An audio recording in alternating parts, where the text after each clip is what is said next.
Monday Night Football presented by Capital One. There's nothing like a night game at Tiger Stadium, Death Valley, Baton Rouge, Louisiana. The conference opener for the Florida Gators and the LSU Tigers in front of more than 102,000 rabid fans on a hot and sticky night in the Bayou. Garrett Nussmeier and LSU are 2-0 and ranked number 3 in the country, but they haven't been at their best on offense. The same has been true for DJ Lagway and the Florida Gators, a disappointing 1-1 after a surprising home loss last week to USF. But they believe they have a chance to turn the narrative around very quickly against this LSU team tonight. And Greg McElroy, along with Sean McDonough, they know it's a hostile environment. They know what they're getting into tonight. They are going to throw some haymakers tonight. Very physical teams on both sides, 2 tremendous defenses, and 2 quarterbacks hoping to bounce back in a big way on a big stage. Florida won the toss and deferred, so LSU elected to receive the opening kickoff of the very dangerous Barryon Brown, the transfer from Kentucky, back for the kickoff from Trey Smack. 5 career kickoff returns for touchdowns for Brown, while a member of the Kentucky Wildcats. That is the SEC all-time record. They hope for a touchback from Smack. And Brown's going to run it out from about 4 yards deep. And good coverage by the Gators.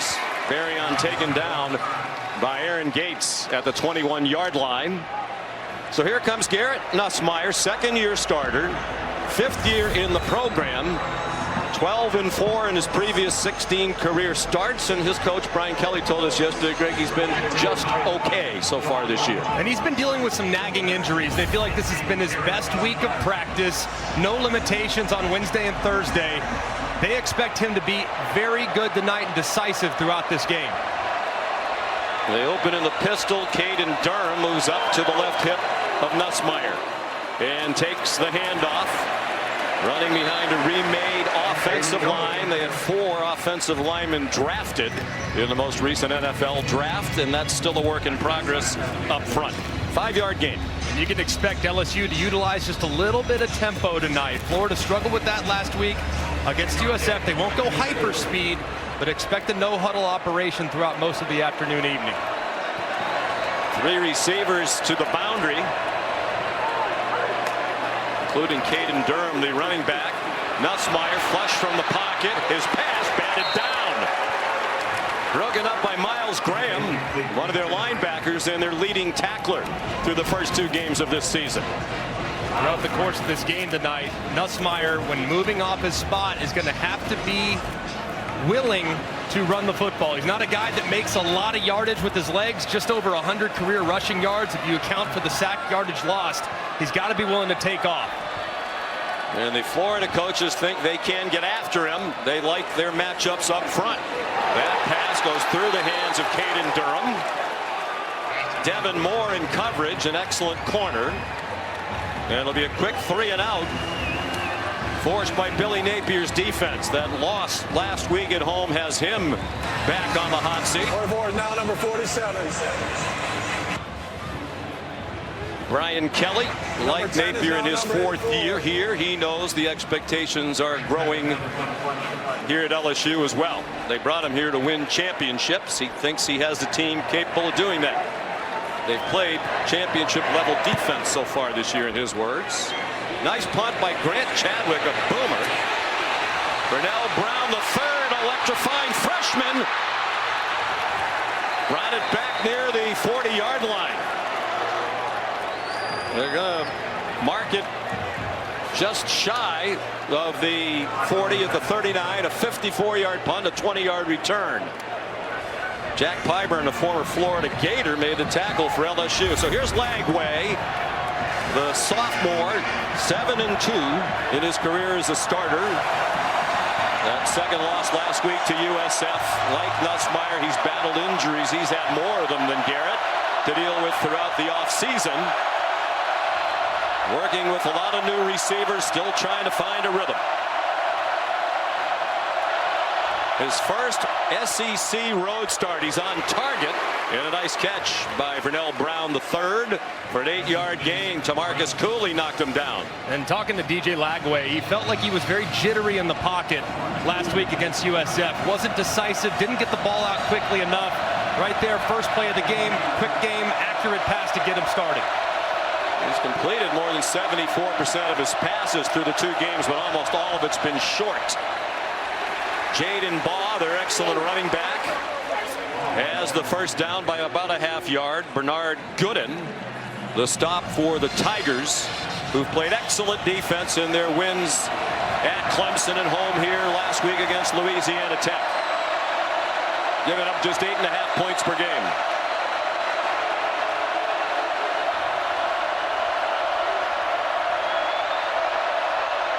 They're showing blitz. They bring pressure. Out wide it goes. VB3, as they call him, wrestled down inside the 45 by Whit Weeks, their outstanding linebacker, the leader of the defense, a preseason All-American. And this defense really runs through their linebacker core. Whit Weeks, Harold Perkins, who's now moved out to the star position, play a little bit more outside. His versatility on display throughout this game. Trey Wilson goes in motion, and the officials stop the action. Previous play is under further review for potential targeting. Jeff Heiser is the referee leading the Southeastern Conference officiating crew. And Mitch Wilkins is the replay official here in Baton Rouge tonight. And they're looking at a potential targeting, it seems, against Whit Weeks, their best defensive player.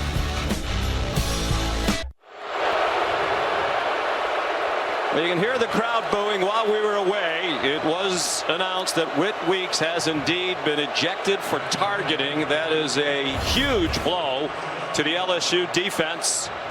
First team all-conference last year, preseason All-American, very much the leader of Blake Baker's defense. Brian Kelly said yesterday he's the guy, when his teammates need to be picked up, he picks them up. When they need to be calmed down, he calms them down. Here's a quick run. Jaden Baugh ahead for 3, and here's a look at the targeting, and I think they got this right, Greg. They did. Crown of the helmet to the face mask is an indicator. As soon as he drops his head right there and initiates contact with the top of that helmet, it's an obvious call, and just a massive loss for this LSU defense. He was number 2 in the conference, 9th in the country in tackles. Terrific player, an emotional leader. And out for the rest of the game. Devon Keys has taken his place, the sophomore who wears number 42. DJ Lagway threw it well over the head of J. Michael Sturdivant. And this was the moment ago. Brian Kelly trying to calm down Whit Weeks.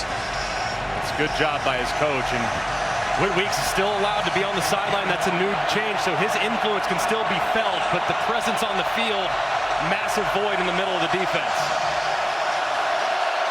3rd down and 8. They're in field goal range. Lagway in his first SEC road start, dealing with the environment. Running out of time, he throws it away. Mansour Delon was coming on a corner blitz, and Lagway saw him at the last minute and got rid of it. And they just bring pressure right up the middle of the defense. You're going to see some movement. They know they're going to try to knock Florida out of field goal range by bringing pressure around the 30-yard line. Lagway does a good job recognizing it as Delane was unblocked, ditching the throw and still allowing for the field goal attempt. There's Trey Smack. He got off to a rough start this season. Went 2 for 5 in the opener against LIU, a blowout win, but he made all 3 last week against South Florida. Plenty of leg. And that one would have been good from Shreveport. 45-yard field goal. And a good start for Billy Napier, DJ Lagway, and the Florida Gators on the road on Saturday night.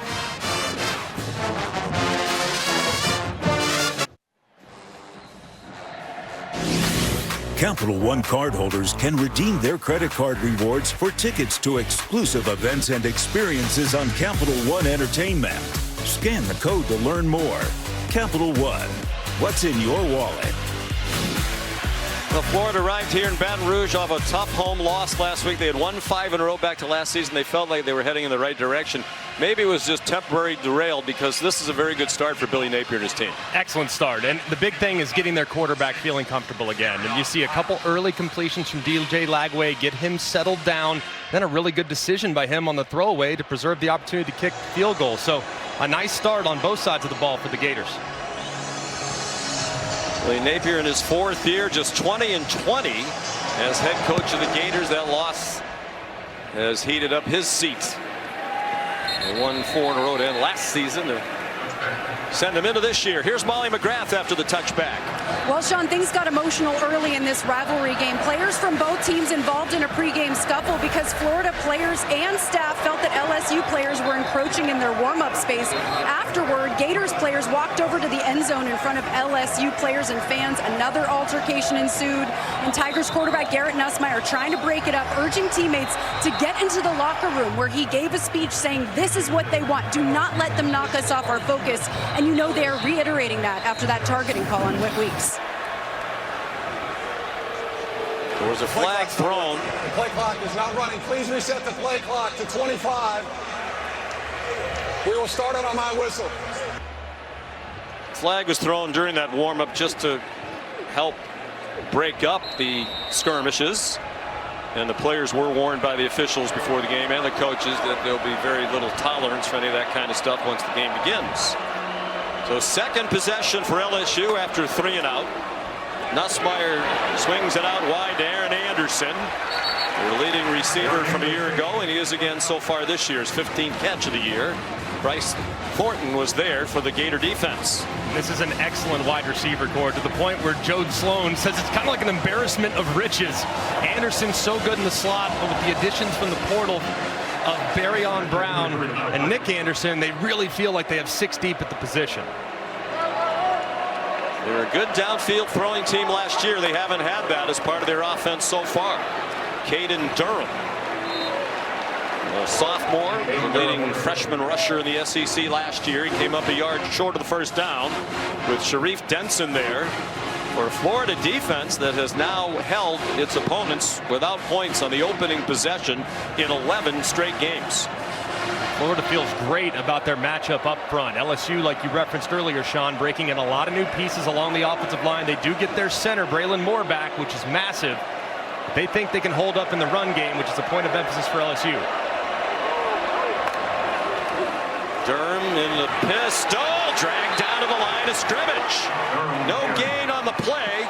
George Gums Jr., their rush end, made the stop.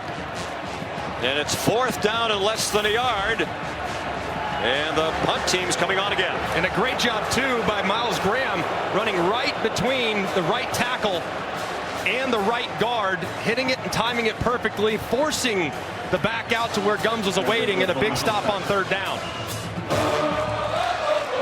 The crowd booed when the punt team came on. Last year, LSU went to Gainesville and lost in upset fashion. They went for a 4th and 1 on their opening possession in midfield and got stuffed.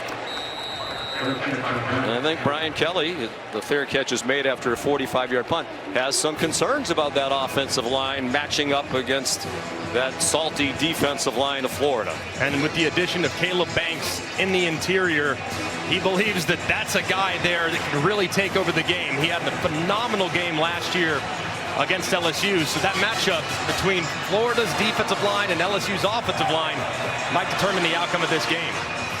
There's Banks, who missed the first 2 games of this season due to injury. They think he's one of the best defensive tackles in the country. He was a disruptor in that upset win against the Tigers last year in Gainesville.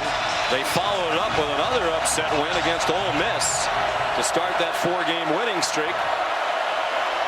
They finished at 8-5, but reeling a bit after the loss last week. Billy Napier said they practiced well. Perkins trying to come on a blitz. They picked him up. The receiver got knocked down, and there is a flag. There are a couple of flags in the secondary. Tamarcus Cooley had the coverage on Eugene Wilson III. Pass interference. Defense, number 0. Ball requesting a spot on foul. Automatic. First down. Good call by the official as Cooley's right there, and as Wilson tries to break on the corner, he grabs him, throws him to the ground. An easy decision there by the official to throw the flag.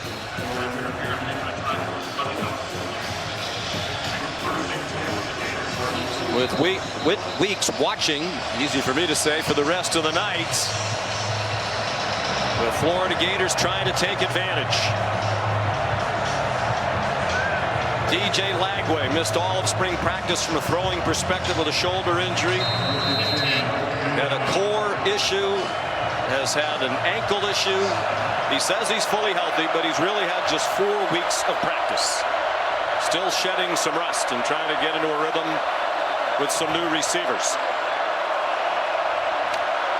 Jaden Baugh goes out in the pass pattern. They covered him, so Lagway takes off running and gets to the 36 for a 7-yard gain. Stopped by Devon Keys, in for Whit Weeks. And Lagway's legs are going to be very important in this game. He's not a ridiculously great runner, but he's big and physical. But with the aggressiveness of LSU's defensive front, his legs can keep them on. If they overrush the quarterback, he can take off and make him pay. He's a handful, 6'3". He told us last night he weighs about 235 pounds. They fake the jet sweep, and it's Jaden Baugh with a first down to the 40-yard line. He's a sophomore, and Brian Kelly said yesterday he thinks he might be the most underrated back in the Southeastern Conference. They think he's one of the best. He's outstanding. Averages 5 yards per carry after contact. He's a load. They want to get him more involved in the passing game tonight. He hasn't had a catch this year, but he's capable. They think they can get him matched up on some linebackers. Here comes a corner blitz. They do swing it out to Jaden Baugh. Outside he goes across midfield with a Florida first down to the Tiger 43. Mansour Delane pushed him out. And just a perfect call, too, because you see the pressure, so what do? Just run a little screen right around it. Throw screens into pressure, and good things happen. You get an offensive lineman out in front and plenty of space for Baugh to work. 17-yard gain, his first catch of the season, just the 5th of his career. Florida on the verge of field goal range at the very least again, leading 3-0. More than 7 minutes gone by. Got to be ready to take a shot here at some point. Timeout, Florida. First charge timeout. Florida. Media. You're watching SEC All Day, presented by IHG Hotels and Resorts.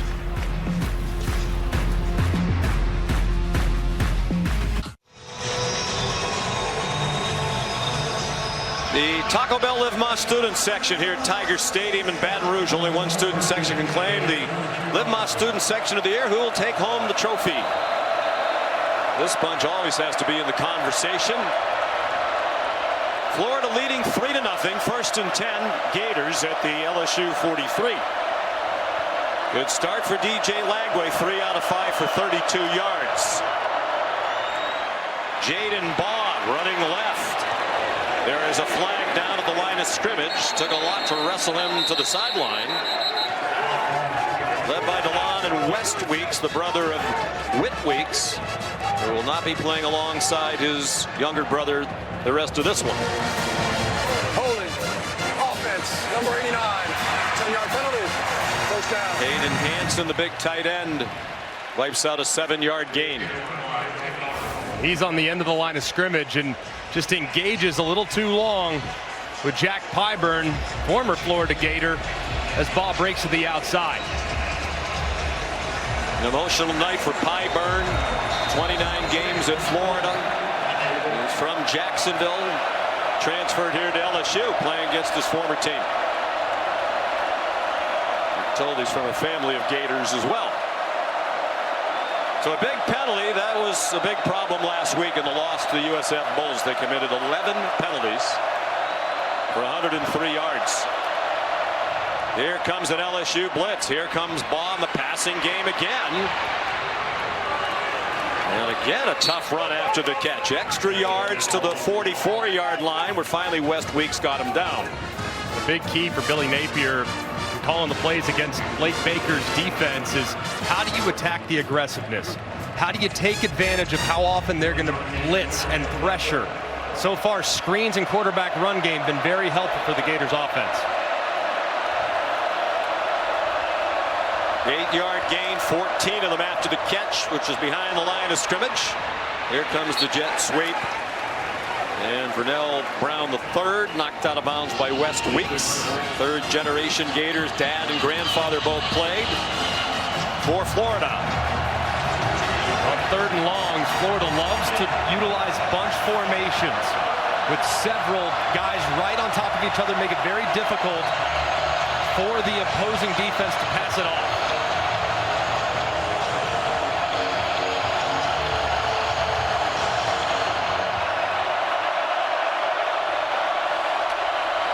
On 3rd and 10. Good pocket and an interception. Picked off inside the 30-yard line by Deshaun Spears.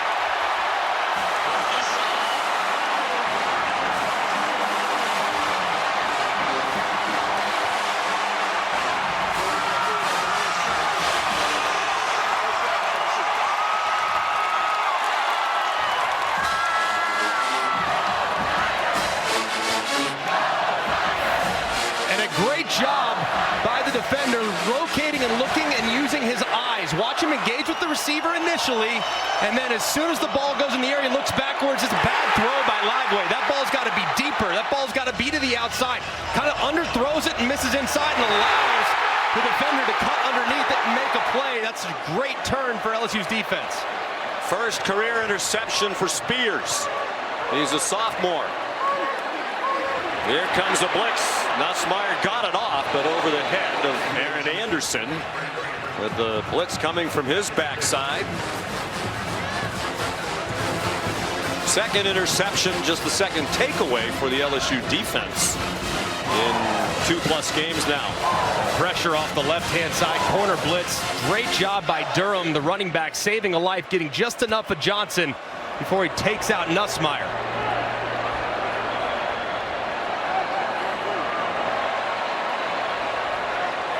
Nussmeier just 1 for 4 out of the gate, out of the pistol. Caden Durham cut back, trying to find some running room. A good penetration by Jeremiah McLeod, a backup, part of that deep and talented defensive front. On 3rd and longs, LSU loves to work the middle of the field. They're going to try to get this outside receiver and get him breaking across the middle. So watch for a route like this and see if Florida's prepared for it. Jawan Johnson comes in as the 3rd down running back here.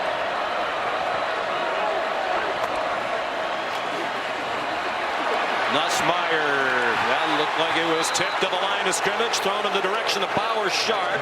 Cameron James got a hand on it, the junior from Orlando. And this LSU offense that has sputtered through the first 2 games is off to a rough start tonight. 3 straight 3-and-outs. And this is a great job of cat and mouse. Florida shows blitz. Nussmeier decides to go in, adjust to a max protection, brings his tight end Bauer Sharp in, and then Florida bluffs the blitz, gets out underneath it, and plays coverage. Great job of adjusting. Chadwick on for the 3rd time. This is another bomb. Vernell Brown III caught it near the 5, and they're right there to take him down at the 6. P.J. Woodland, the starting cornerback, down there on punt coverage. 58-yard boot and a 3-yard return. A big mistake by the freshman Brown, fielding the ball inside the 10-yard line. Probably just lost track of where he was. If that ball hits on the ground, it's going in the end zone for a touchback, but tremendous pursuit by LSU's punt team.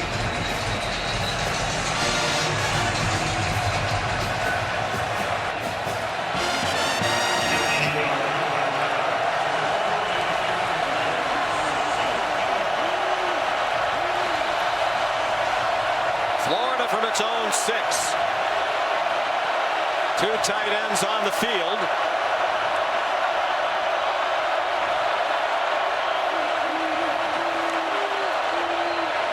More pressure from the Gators. Baugh trying to run through it. They twisted ahead for a couple. Well, Lagway's been a little up and down. The thing that's kind of held back this Florida offense has been the inconsistencies along the offensive line. That's a group with a ton of veterans, guys that have played a ton of football. They've been up and down. They have to be better in the run game tonight. Their standouts are the center, Jake Slaughter, and the left tackle, Austin Barber. They've been trying to find the right player at right tackle. Caden Jones started tonight for the first time. He'll split time with Bryce Lovett, who was the starter. Tony Livingston, one of those tight ends, taken down to the open field by Tamarcus Cooley. It's a 5-yard pickup and a 3rd down and 3 for Florida.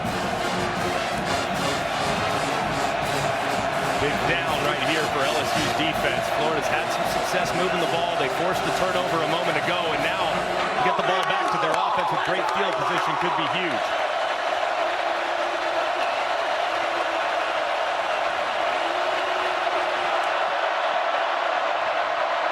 Lagway flushed, throws on the run. He has a wide open receiver. Jaden Baugh. They will not catch him. Touchdown Gators. There is a flag back at the 5-yard line.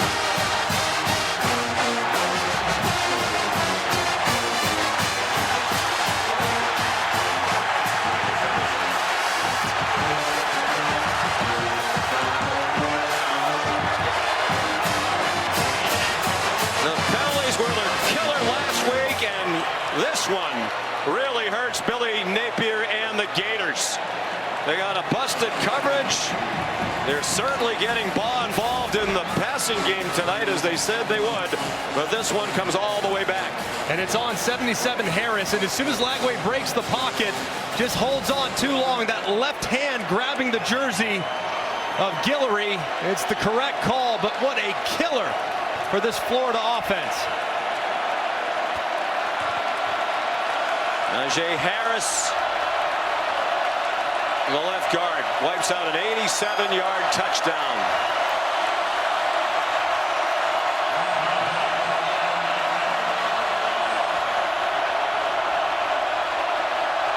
Jacoby Jackson in at running back on 3rd down and 9.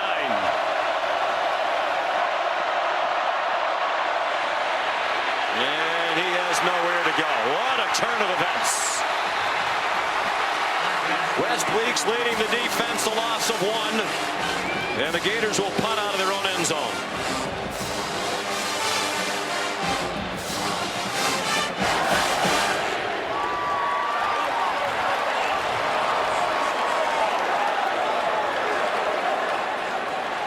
Tommy Doman, their new punter, transfer from Michigan. And it should be good field position for LSU. The danger, Xavion Thomas back deep at midfield. Wobbly nose-up kick.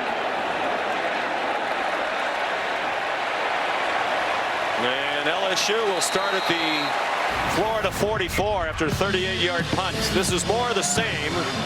Last week, first quarter in the game against USF, they had 2 touchdowns called back. That was in the second quarter. Jacoby Jackson negated by a holding penalty. Tony Livingston brought back by offensive pass interference. A call, quite frankly, looking at the tape, was very hard to find.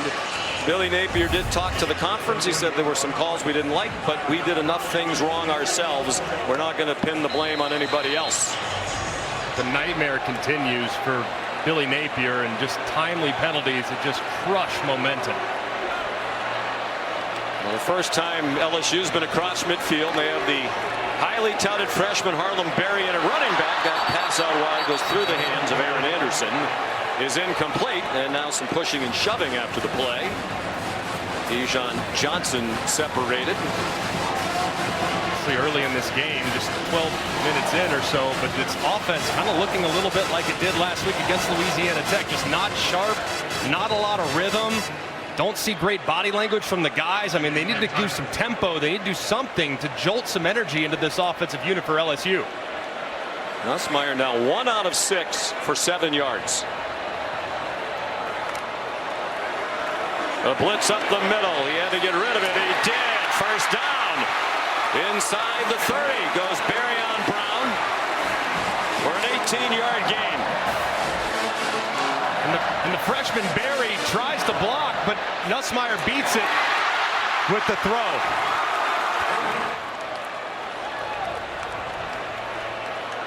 One of the reasons Barry isn't playing as much as some fans would like is because he's still learning the intricacies of pass protection. But he's a dynamic ball carrier. He got taken down there by Cameron James. He's a true freshman. Was the Louisiana High School State Player of the Year, and most recruiting services had him rated as the #1 running back in the country. He had a big 43-yard run at the end of the game last week against Louisiana Tech. Showed off those talents. He stays in on 2nd and 8.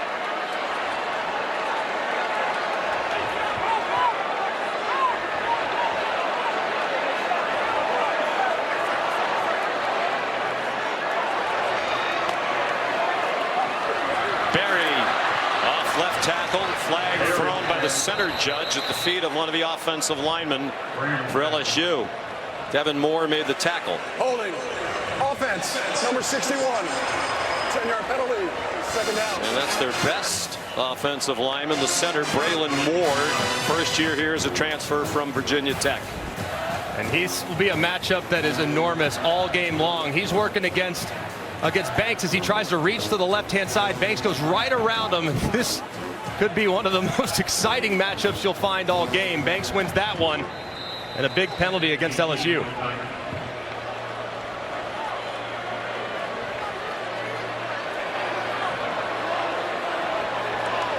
They are on the fringe of field goal range from this point on the field. Nussmeier trying to set up a screen. Jawan Johnson taken across the near sideline. He got 5. Jordan Castell made the stop, a safety for Florida. Last time on 3rd down, Florida showed that blitz, forced Nussmeier to adjust to a max protection. Do they show that blitz again and see if he can kind of talk the quarterback into changing the play again?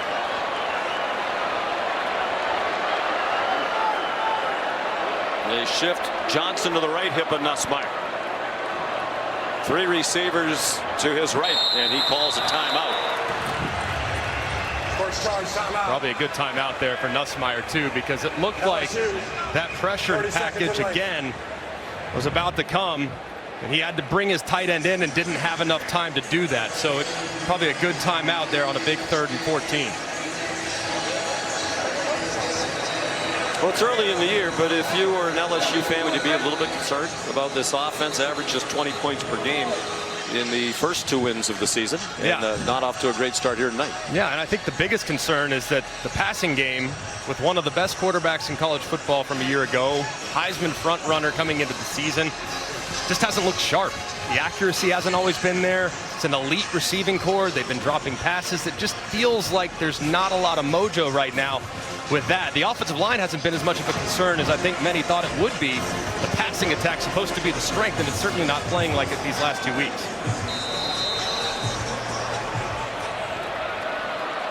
Third down and 14.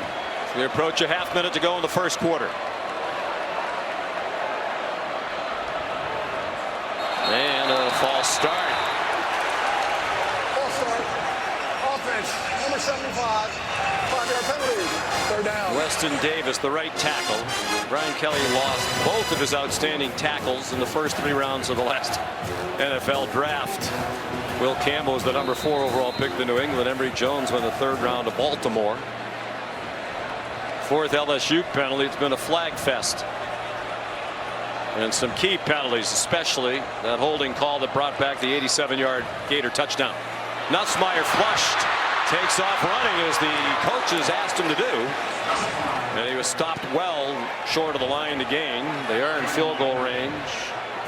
Joe Sloan, the offensive coordinator, told us in the game last year between these 2 teams in Gainesville, there were 6 incomplete passes where they felt if Nussmeier had run rather than force it, he would have gained about 60 yards rushing. So they asked him to think more about running the ball tonight. and they hope he could rush for 50 yards. Ramos is going to try a field goal when the second quarter begins. This is the end of the first quarter. That's the end of the first quarter here in Baton Rouge. 3-0 Florida. ESPN's presentation of college football on ABC will return after this message and a word from our ABC stations.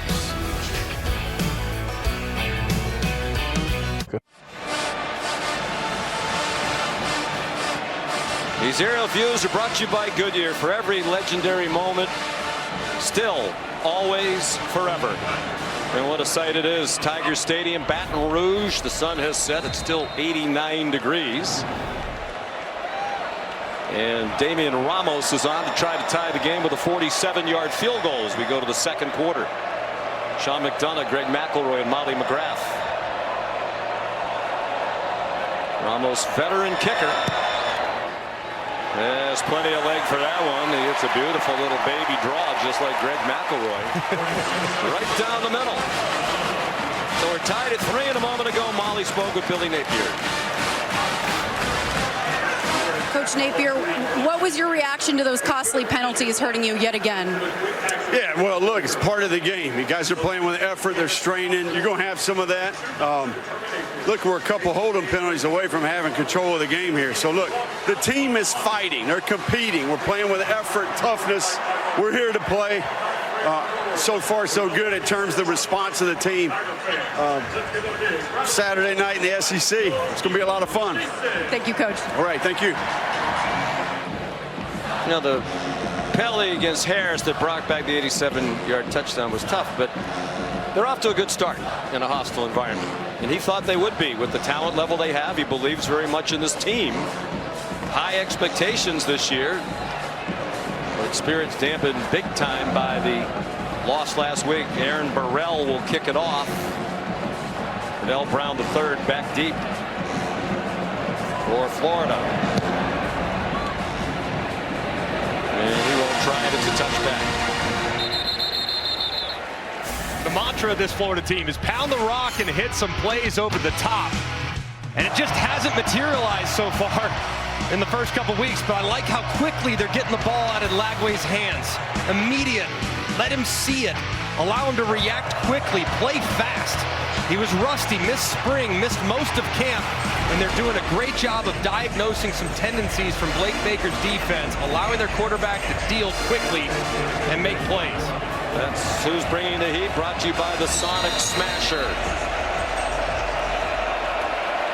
Jacoby Jackson is the running back behind DJ Lagway in the pistol on first down for Florida.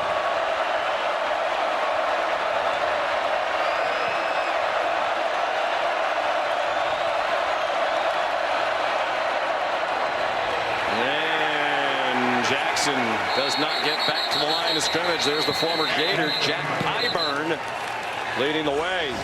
Well, both of these teams threw the ball downfield very well last year. Neither has done it so far this season. And Lagway has just had some really close misses. Last year, one of the best in college football. Completed over 50% of those passes, 20 yards downfield. First in the SEC, top 5 in the FBS. 0 for 3 last week and just 1 for 5 overall. He's got to hit some deep balls to soften up the coverage. 3 receivers into the boundary. Empty backfield. Under duress, he's on target to Hayden Hansen. And that's a big target at just a shade under 6'8", and about 270 pounds. 11-yard gain. They're 1 yard short of the first down. Short yardage. Billy Napier loves a downhill run. He's got a big quarterback, so quarterback sneak, always a thought, but downhill run favoring the right side of the offensive line is how they usually attack you on short yardage. They're 0 for 3 on third down. Neither team is converted. And it is Jackson. That did not look promising for Florida with all the Tigers up around the line and plenty of penetration, but somehow Jacoby got out to the 39-yard line. They'll put it back on the 38 for a first down. Pressure, max pressure from LSU, and Jackson just squeams through there for the conversion.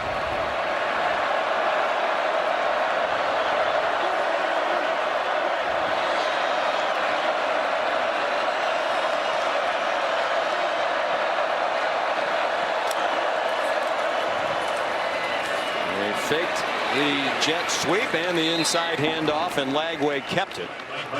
Devon Keys made the tackle. He's one of the top recruits in the country coming out of high school a couple of years ago. DJ Lagway from Willis, Texas, just north of the Houston area. It was the Gatorade National Player of the Year.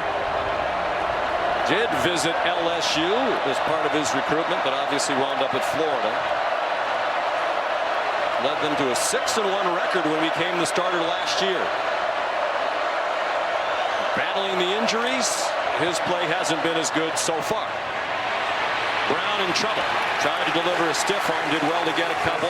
Taken down by Tamarcus Cooley, one of several newcomers on that LSU defense. Blake Baker said he's amazed how quickly this group has come together. In 15 years of coaching, he's never had a bunch gel this quickly.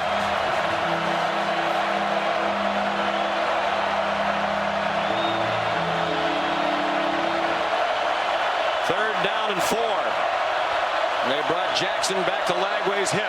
Blitz up the middle from Perkins. Lagway got it off, incomplete. Trying to get it, desperation time to Aiden Mizell. Harold Perkins, back off a torn ACL suffered in the 4th game last year, has had a great start to this season. And just a great job. Eyes in the backfield the whole way. Not the best salesman, stiff as a board. You know he's blitzing immediately. He's unblocked, and Lagway senses it, forces him out of the pocket. Good throwaway and a great blitz there by Perkins.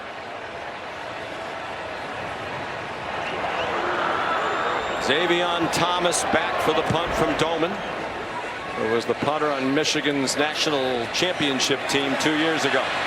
Thomas is dangerous, and they just did get enough of his leg to send him stumbling down across the 25. 50-yard punt, 21-yard return.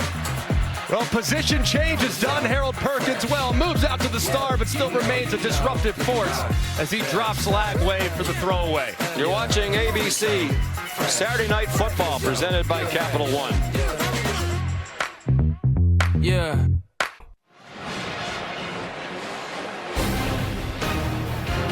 Monday Night Football, it's a doubleheader. 7 Eastern time, ABC and ESPN, Tampa Bay and Houston.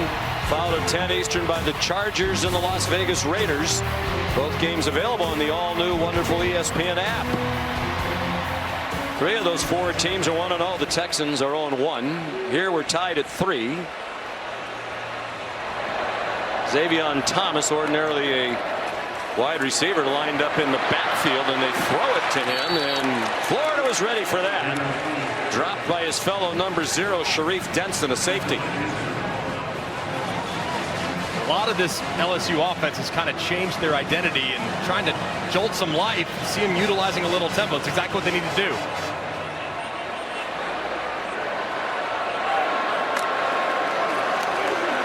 On 2nd and long, Nussmeier flash throws on target. Good catch along the sideline by Barryon Brown for 8 yards. Well, the downfield passing game still MIA. Last year, 30 completions for Nussmeier on throws that travel 20 yards or more downfield. Only Jackson Dart had more. For Ole Miss, 35 in the SEC. It's understandable because such a huge part of the offseason was to focus on decision making. Don't force it. So he's been a little more conservative, but at some point he's got to uncork. They're 0 for 4 on 3rd down. They've converted now, and a quick pop to Xavion Thomas. First down, Tigers. They're their own 44. 15 yards on that play. Xavion Thomas done such a great job of improving as a well-rounded wide receiver. Gets man coverage against Denson, and nice little slant move to create space.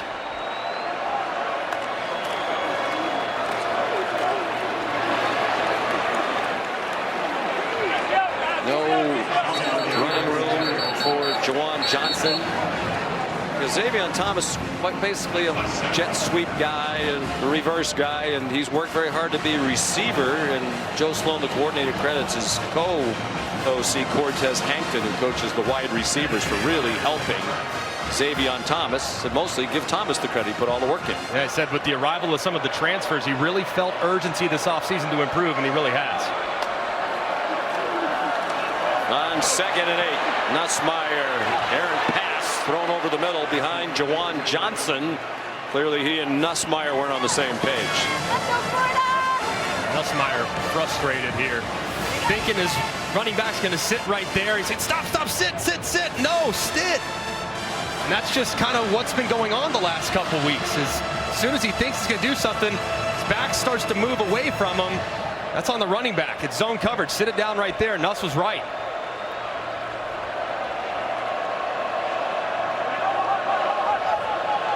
Another 3rd down and long. Both teams are 1 for 5 on 3rd down. This is 8 yards to go. Pressure immediately and an on-target throw to Aaron Anderson. That's like the Nussmeier and Anderson we saw last year for LSU to the 31-yard line, a pickup of 20. And a great throw here by Nussmeier. They try to drop some defensive tackles out underneath it. That's not who you want in coverage. Anderson reels it in for a nice play. Harlan Berry on the field now. Aaron Anderson. They lined up the wide receiver on the hip of Nussmeier. He got to the 27, 4-yard gain. 6 minutes gone by, 2nd quarter, 3-3 tie. Like the urgency so far from LSU on this drive. Jawan Johnson, the running back. The fake to him. Here's Nick Anderson, the Oklahoma transfer. He has a 1st down.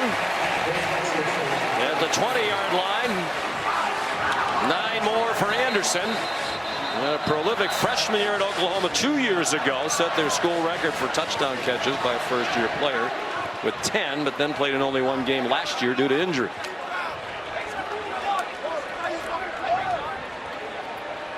They're tending to Devin Moore, their excellent senior cornerback from Naples, Florida.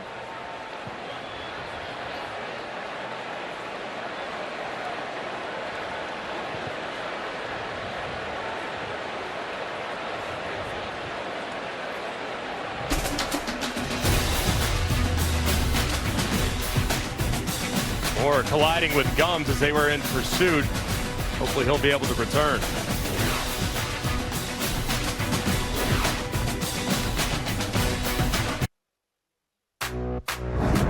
ABC's Saturday Night Football is presented by Capital One. What's in your wallet?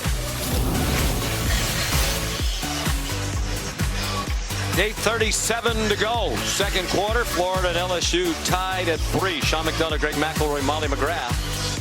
It's a slow start for Garrett Nussmeier. 1 out of 6 to open the game for just 7 yards. He's hit 7 of his last 8 on target. That one incompletion was just a little miscommunication between him and his running back. And here, right in the red zone, they love on 1st down to try to take a shot towards the end zone. They put Xavion Thomas in the backfield. Nussmeier takes off running. There's a flag down. He's down at the 10. Again, following the coaching from Joe Sloan. Pull it down and run it. But this one's likely to come back. Holding. Offense, number 61. 10-yard penalty. 1st down. Braylon Moore again.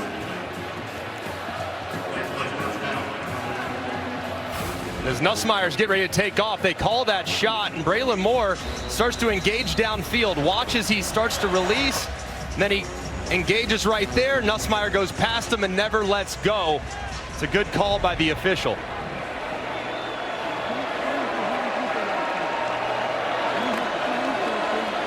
A quick toss to Jawan Johnson. Haven't seen Caden Durham, their featured back ordinarily, for a bit.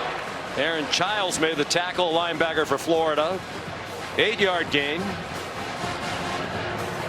Now after that 1st down run, you look at Joe Sloan in the red area inside the 25-yard line. After a 1st down run, think it's 2nd down pass. He really likes to mix it up, so anticipate ball going to the air here from Nussmeier.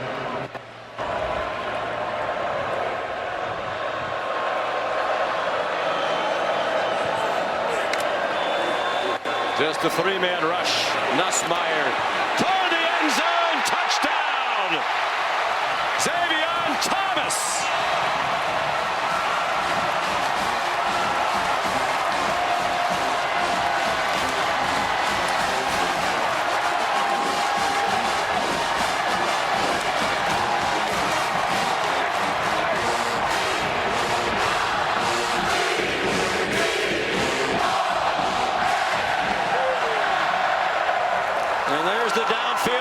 passing game. That's a 23-yard touchdown. And the first lead of the night for LSU. First touchdown of the season for Thomas, senior from Woodmere, Louisiana, transferred back to his home state from Mississippi State. Second year here at LSU. Ramos makes it 10-3. Tigers. 76 yards and 10 plays. Xavier Thomas working on that polish that he did in the offseason, giving him all that smoke with the route, showing him how it's done. Perfect throw and a tremendous response from LSU.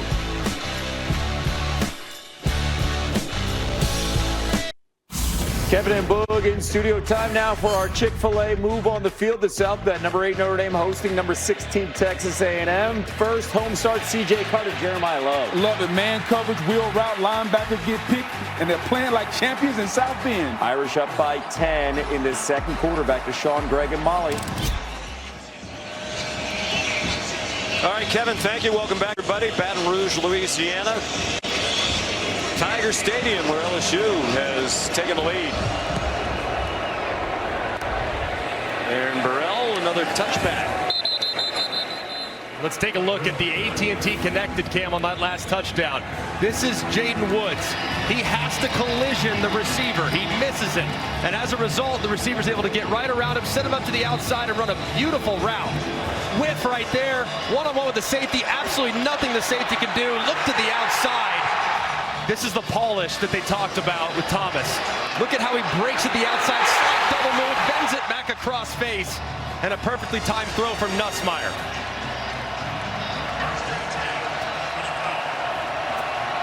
Midway through the second quarter. DJ Lagway, 8 for 12 for 59 yards and an interception. Jaden Ball, the running back, couple of fakes. Lagway did well to sidestep the rush, and he's on target for a first down to Jamichael Sturdivant. A great job by Lagway. Pressure off the back. Left tackle Barber saves a life. Gets just enough of him as Lagway escapes, climbs in the pocket, keeps his eyes downfield, and throws a strike. Sturdivant, a transfer from UCLA. He was at Cal before that. The high school teammate of Garrett Nussmeier in the Dallas area. Marcus High School in Flower Mound, Texas. Flag down before the snap. False start. Offense, number 66.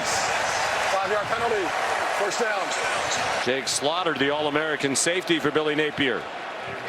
That's just a killer. I mean, you got your veteran center, All-American, flinches, gets that left arm up just a little bit right in the middle of your screen. Watch the left arm moves. It starts early, and these are just drive-killing penalties that have buried Florida the last couple weeks. Lagway, wide open receiver on the check down. Tunkara went out of bounds at the 45-yard line, a gain of 8. They still have a long way to go. Second down and 7. It's just so hard to stay in rhythm offensively when you take 2 steps forward, 1 step back with the penalties. They have to clean that up if they're going to reach their ceiling.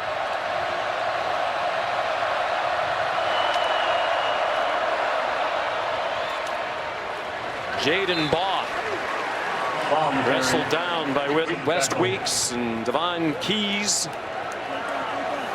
They do have another Weeks they could put in alongside West. He lost his brother Whit early in the game for targeting, but Sack is a freshman linebacker. They're hoping sometime soon they'll be able to play all 3 of those West brothers at the same time. Third down and 3. They're at midfield, perhaps in 4-down territory. Lagway. Here's Ball with a lot of running room down the sideline. And down near the 25. Great. 25-yard gain. First down, Florida. And just a great job. You'll see on the outside, create just a little bit of a natural pick to allow Ball to get to the edge. It's an aggressive defense, and screens have hurt him so far, but a great job by Hansen, the tight end, securing the edge. 3 catches for Baugh, and of course the long one that got called back. He takes off, trying to turn the corner wide left, and taken across the sideline by Tamarcus Cooley. 5 yards for Baugh, who put away Billy Napier's big win against LSU in Gainesville last year with a late 55-yard touchdown run that sealed the win. This has been the problem spot for Florida last week in the red zone. Settled for 3 field goals, have to execute better and hit guys when they're open. 2 touchdowns called back by penalty, as we chronicled. Off-target throw after a pump fake intended for Burnell Brown III. 3rd down and 5. The screen game has been helpful on 3rd down throughout most of the night, but here expecting man coverage from LSU. I want to get in isolation with my best wide receiver at the bottom of the screen. If you get one-on-one down at the bottom, that's where you're going. They have a true freshman, Duke Clark, in the game, who has not played very much so far this year. He's the running back. Over the middle, good catch on a ball thrown behind him by Aiden Mizell, and he has a 1st down for Florida. They're going to give him forward progress near the 11-yard line. A 14-yard completion to the speedster Mizell. This was nicely done by Lagway. Center gets beat up the middle. McKinley's breathing down on him. Lagway buys just enough time to deliver the ball. Duke Clark stays in as the running back, true freshman from Tampa, out of Plant High School. And you'd think if they put him in, he's in there for a reason. He got the carry, got to the 10. And out goes Clark, Baugh back in. Billy Napier is the play caller. He's been asked several times if he's thinking about giving it up. He says no. He gets a lot of help from Russ Callaway, the offensive coordinator. With the aggressiveness that LSU has, bringing pressures inside, perimeter run game can be their friend in the red zone.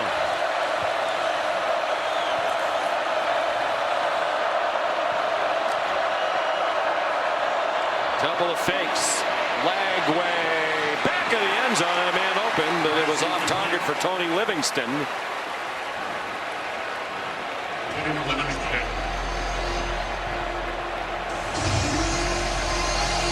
Another big miss by Lagway targeting Livingston. He missed him last week for a big one. This one, Livingston needs to just kind of settle down.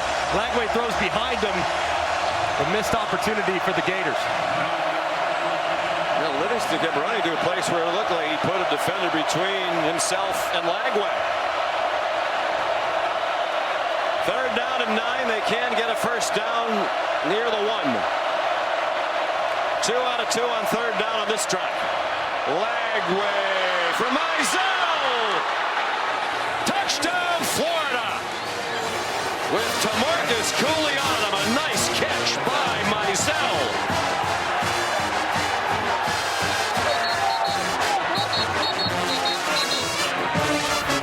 There's a flag down at the 2-yard line. What a throw by DJ Lagway. Great catch, tight coverage by Cooley. He drops it right in the bucket for a big answering score. It looked like it was clearly a catch. The officials are not sending the extra point group off. It looked like a face mask at the end of that catch. The results of the play is a touchdown. After the play, unsportsmanlike conduct against number 90 of the defense for kicking the ball. Correction, the penalty is on number 0. That penalty assessed on the succeeding kickoff.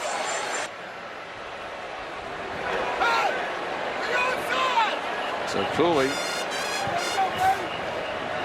Guillory wrongly announced. Cooley, the infraction. Here's Trey Smack for the tie. Nice response by the Gators. 75 yards in 10 plays, and Lagway heating up. 5 out of 7 for 70 of those 75 yards. It's 10-10 with 3:25 to go in the half. And every quarterback's done the drill. You put a trash can in the back left corner of the end zone, and you just try to drop it in there, and Lagway does so beautifully right here. Look at the ball turn over right over the top of the defender. It's really well covered by Cooley, but a perfect throw and a great catch is going to beat tight coverage every time. And that's the DJ Lagway that we expected coming in to his sophomore season. Great answer from the Gators.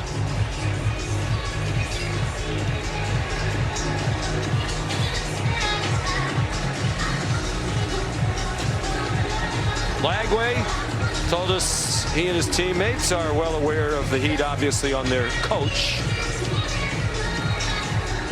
And they're trying to turn down the heat on him. Here's Kevin Nagandi.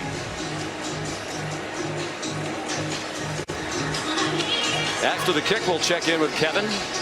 Because of the penalty, they'll be kicking off from midfield.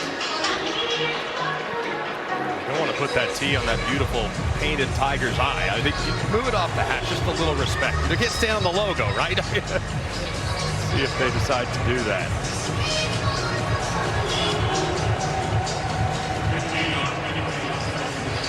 You just blast this out of the end zone? Yes. Knowing how dangerous these return men are, you might, because you have good look, maybe a little sky kick. Yeah, sometimes coaches will say, well, let's scrib it down there, see if we can pin them inside the 20 or so. But you do bring in danger. You know, Billy Napier said these LSU return men are the best that he has seen in at least the last 10 years. But that's what they do. Scrib it down there. Go tackle them. They don't tackle him. And it's the same as a touchback. Barrion Brown brought it back to the 25-yard line. Now here's Kevin. Sean, good evening.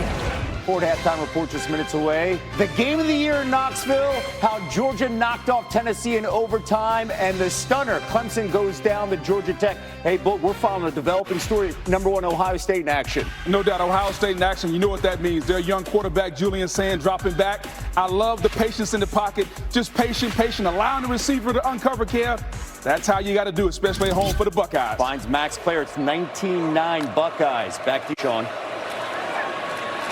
All right, gentlemen, thank you. Caden Durham back in action now, taken down by George Gums Jr. A 3-yard gain for the true sophomore Durham.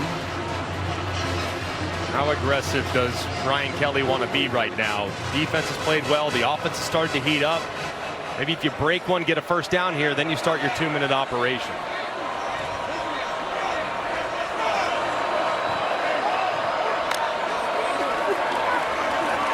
Nussmeier out for Bauer Sharp. Their tight ends transfer from Oklahoma, who was their leading receiver last year. 42 catches. They are without Trey-Des Green tonight, who's also a great target.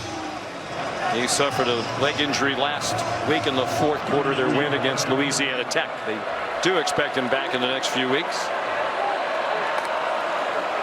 Short set, Nussmeier on target. Aaron Anderson, first down. They're out to the 47-yard line.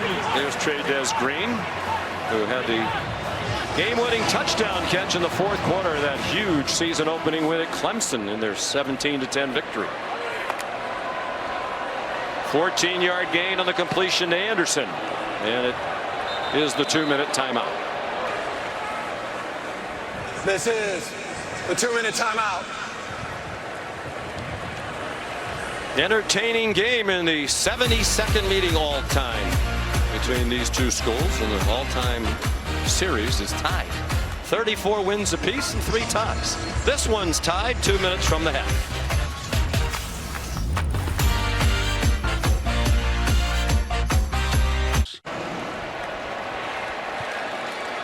View from the sky brought to you by Goodyear. Still, always, forever, game ready.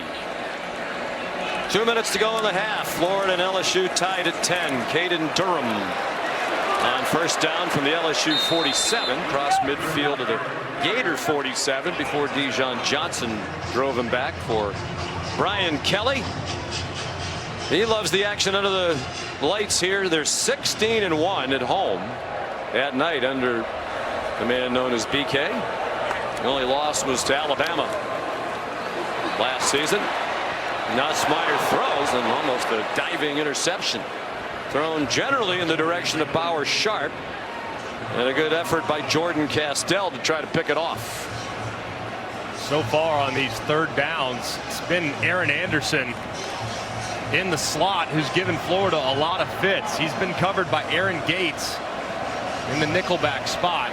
Those slants inside have been a huge problem, so let's see if Florida adjusts to it.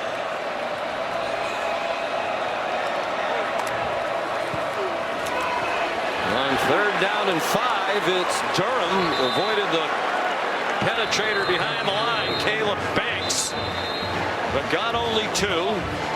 And a timeout called now. Second charge timeout. Florida. 30 seconds in length. Billy Napier wants the ball back.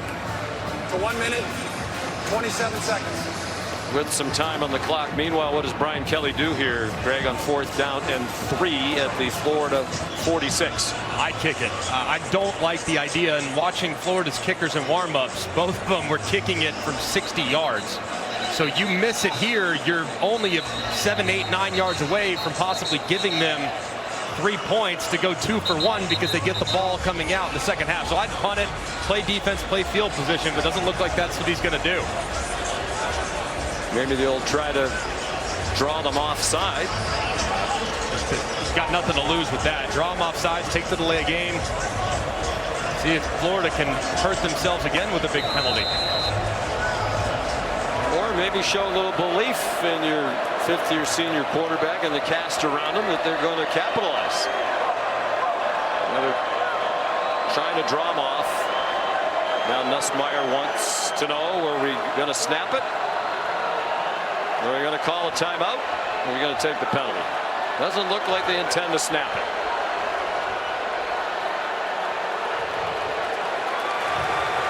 Second charge timeout.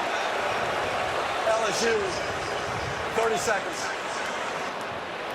Well, Brian Kelly in year 4. They've had 3 good years, 2 10-win seasons, SEC title game the first year, 9 wins last year. He's won a bowl game each of the 3 years, but he knows that's not what the expectation is. So when I came here, I knew the expectation is to win championships. And he thinks they have played championship defense so far. The offense is lagging behind. And he is staunch in his belief that this is an offense with 4 new offensive linemen that is going to get better and better and better as the season goes along. And it's a great defense they're playing tonight. There's been some progress, but still, as far as a well-oiled machine with explosives, just haven't seen that just yet. Grant Chadwick to punt again. It's his 4th punt. He's averaged 52.3. Sophomore from Tullahoma, Tennessee, a transfer from Middle Tennessee. This is another good one. Landed inside the 10. Using the old Balata ball. It's back on the 14-yard line. I think that ball has a little smiley face in it because he thinned the wedge. What do you think? I know that shot very well. 32-yard punt. Well, how do they play it now? Backed up to their own 14 with only 1 timeout. I would be conservative here. I mean, a quarterback has made a mistake. It's one of the best defenses in America, especially when it comes to harassing a quarterback. Lagway threw the early pick. He's bounced back beautifully, but I wouldn't get too cute here and potentially give LSU a chance to steal some points of their own. Neither team has run the ball. Stats almost dead even. 6-yard edge and total yards for Florida.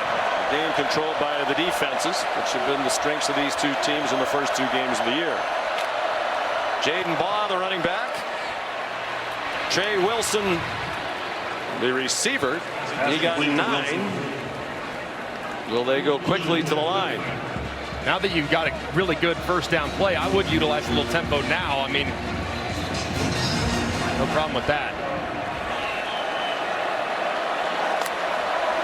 Under a minute to go. Lagway over the middle, caught by Vernell Brown III to the 36-yard line.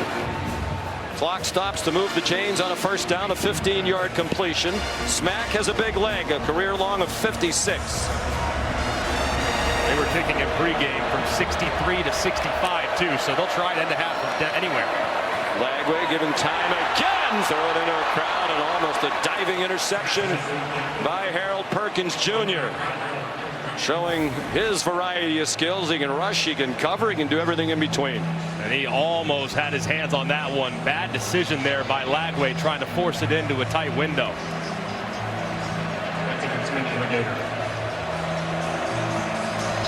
Perkins, according to the coach, is playing more within the structure of the defense after missing most of last year. Coaches say he realizes now he doesn't have to be Superman, just do his job and play within the structure. It's a very nice comeback year so far. Lagway on a short set. Got it to Hansen for a very short gain. Now to the 40-yard line, 3 yards. So it's 3rd down, 29 seconds to go. And they need 7 to move the chains again. I would anticipate Blake Baker just playing coverage here. He loves the blitz, especially on 3rd down, but you don't want to potentially leave your defensive backs on an island and allow a broken tackle to go to a big play. They've converted their last 3 3rd downs to get to 4 out of 8 for the game. 4-man rush, and he throws it away. Picked off. Threw it in double coverage over the middle, and A.J. Halsey intercepted.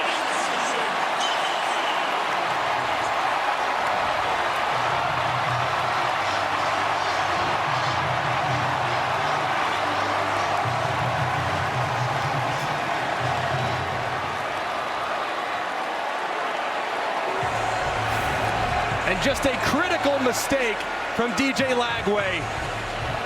Talk to this staff at LSU. They think Halsey has as good instincts as anybody they've seen in quite some time, and he plays it perfectly there. Baits the quarterback, jumps right in front of the in-breaking route, and a critical error that you just can't make as a quarterback.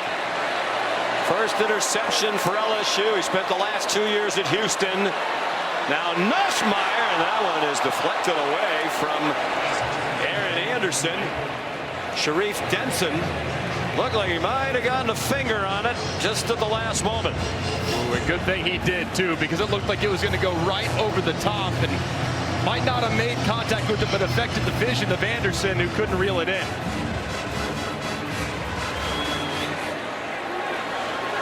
This is borderline field goal range for Ramos. His career long is 52. This would be about 57 from here. Nussmeier trying to get it to Sharp. They throw a penalty. Denson had the coverage. The flags are down. 2 officials through for what looks to be pass interference.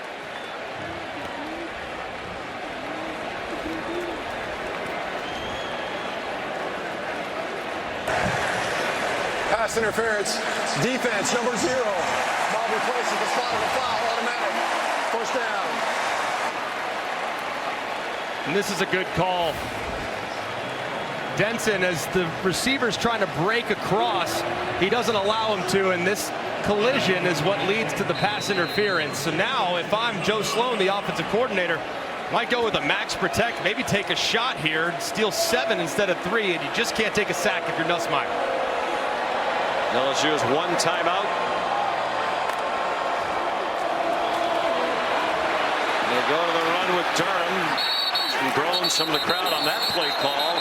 And the clock is running, and now it'll stop for contact out of bounds. George Gumbs Jr. was there. And now there's a staffer on the LSU sideline with one of the Florida players by the throat, or close to it. Reminiscent of the pregame skirmishes. The big decision here, will it be offsetting? Will it be on both guys? But this potentially huge if it's against LSU, making this field goal much more difficult. And it was also huge because the official on the sideline was signaling that it was inbounds and the clock was going to run. So they were going to have to use their timeout and kick the field goal. So that might not be the case any longer, depending on the adjudication of this.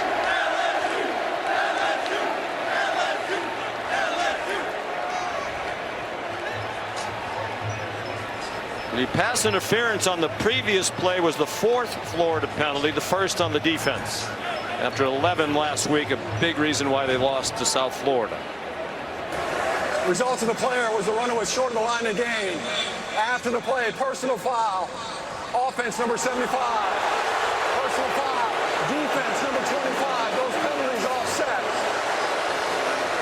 Because the player was inbounds, LSU is called its 3rd and final timeout. 30 seconds. Billy Napier was very frustrated with the linesman on his side, feeling as though Gumbs kind of got driven into the bench. As you see right up here at the top, driven into the bench. He felt like that should have gone against LSU as opposed to being offsetting. Well, I think he's right. I mean, the players over Brian Kelly, who got hit at Clemson, has taken another big hit. But I guess the question was Gums pulling the LSU player along for the ride, or was he the one being shoved across the boundary? So anyway, it's as if what happened after the play never happened, because they have to use the timeout to set up Ramos, or what they hope will be a go-ahead field goal at the half. He's their fourth-year kicker, fifth-year senior from Baltimore out of St. Paul's. He's been an excellent kicker. Now 50 out of 65 in his career with his field goal tonight. Silas Hall, the snapper. Grant Chadwick, the punter, is the holder. There's some movement.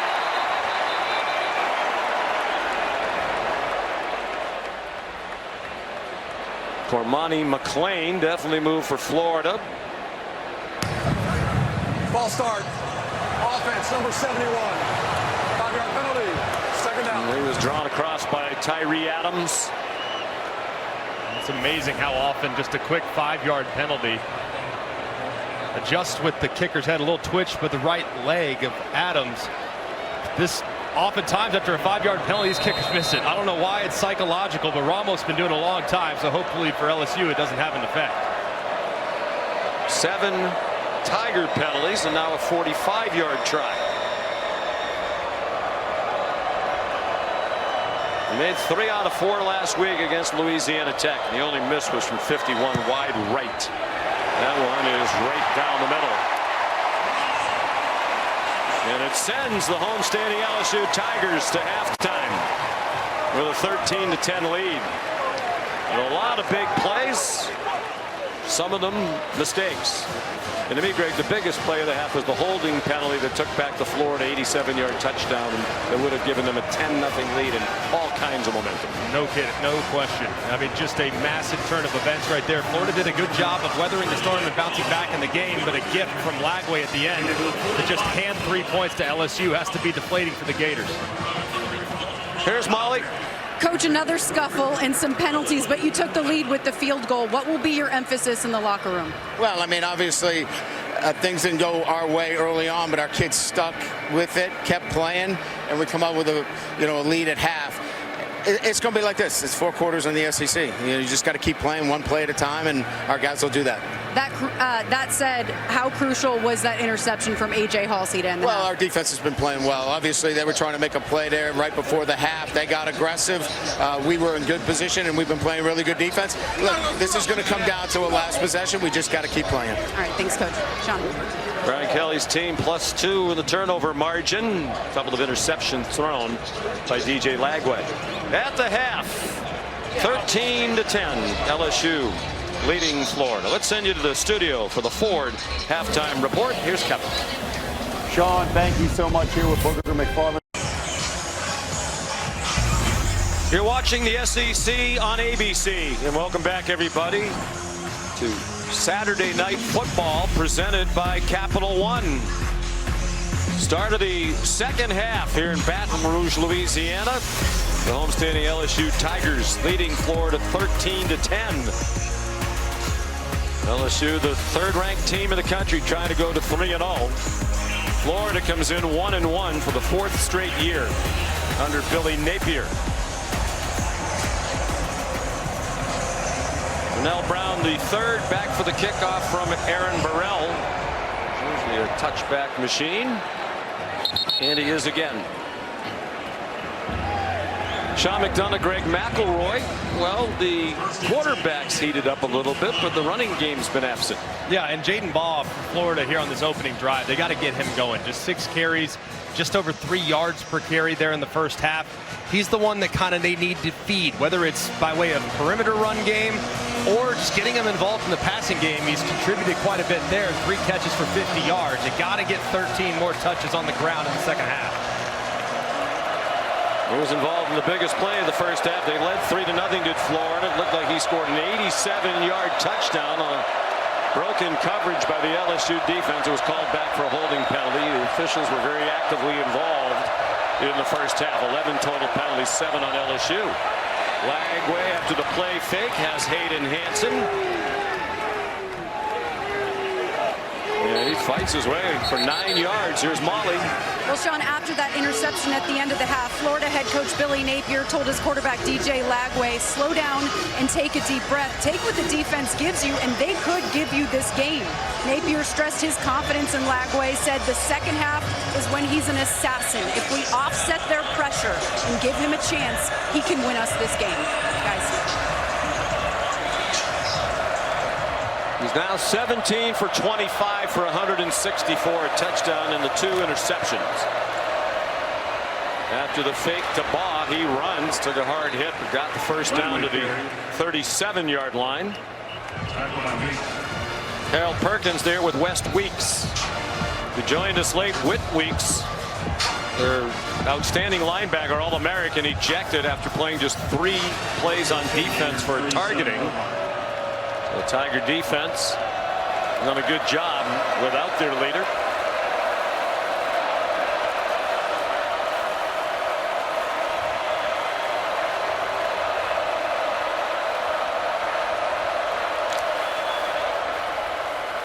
The fake to Baugh. Lagway throws, and it's caught for a first down. To the LSU 45 goes J. Michael Sturdivant for a 17-yard gain. And a great job by Lagway, seeing the underneath defender. Watch the trajectory that he puts on this ball, just up and over the top. That's called layering, folks. Paying a beauty from sophomore.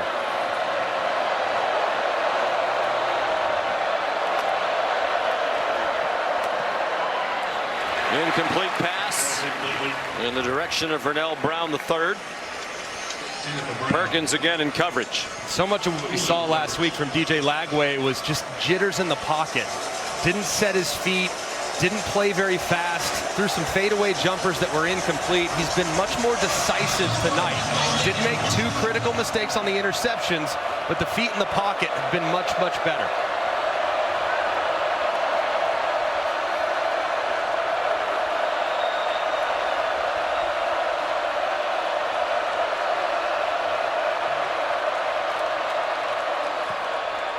Screen, Baugh. LSU knew that one was coming. He got chopped down again by Harold Perkins Jr. No gain. 3rd down and 10. Harold Perkins, the guy to watch here on 3rd down. They love to bring pressure. They want to identify an opportunity for him to penetrate, use that athleticism. We'll keep an eye on big number 7 here for the LSU defense and see where he can try to apply some pressure to Lagway.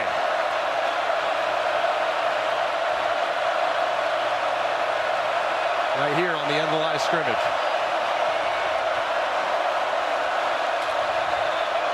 They bring pressure up the middle. Lagway in trouble. Goes down. Devon Keys. Tamarcus Cooley got there first, and then Keys finished him off for a loss of 9. So you watch, they set the protection this way with the offensive lineman going to the left. This time Perkins is the one that is the decoy, and they overloaded on the other side. That's a great job of using the guy that took over the game at times early in the game. He's a decoy now, offset. There's the changeup. Great play. Tommy Doman, the punter.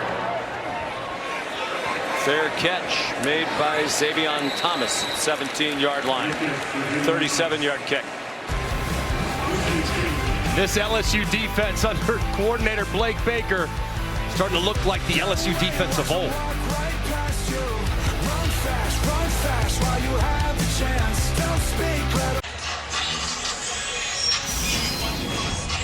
Tonight's playbook is brought to us by Modelo. Big play very early in the game. 3rd play on defense for the LSU Tigers. Whit Weeks, their leader. All-American linebacker ejected for targeting.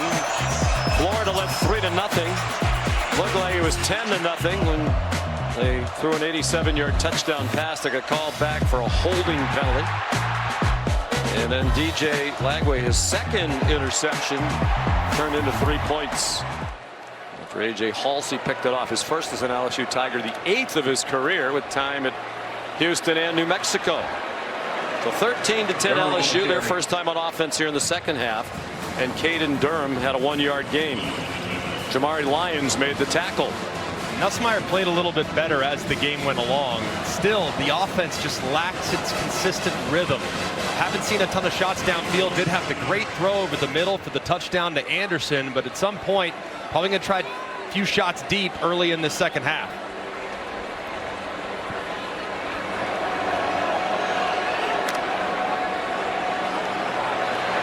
Nussmeier off his back foot, broken up. Trying to get it to Xavion Thomas. It was Bryce Thornton who made the play, the junior from College Park, Georgia.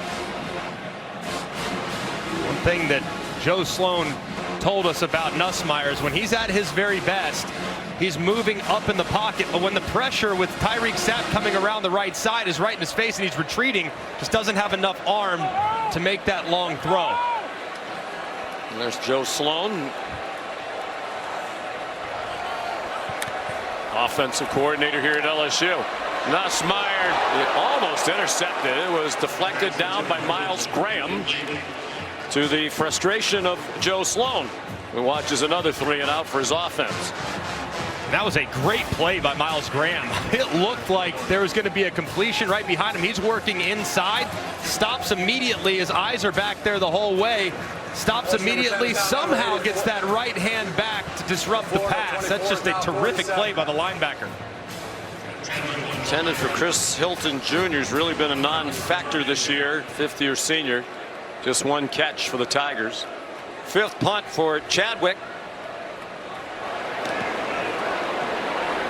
They did well in the portal with him. VB3 has some running room along the near side.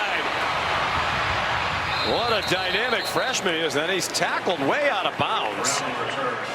Across the white area into the gold painted area along the LSU sideline. 57-yard punt, a 20-yard return.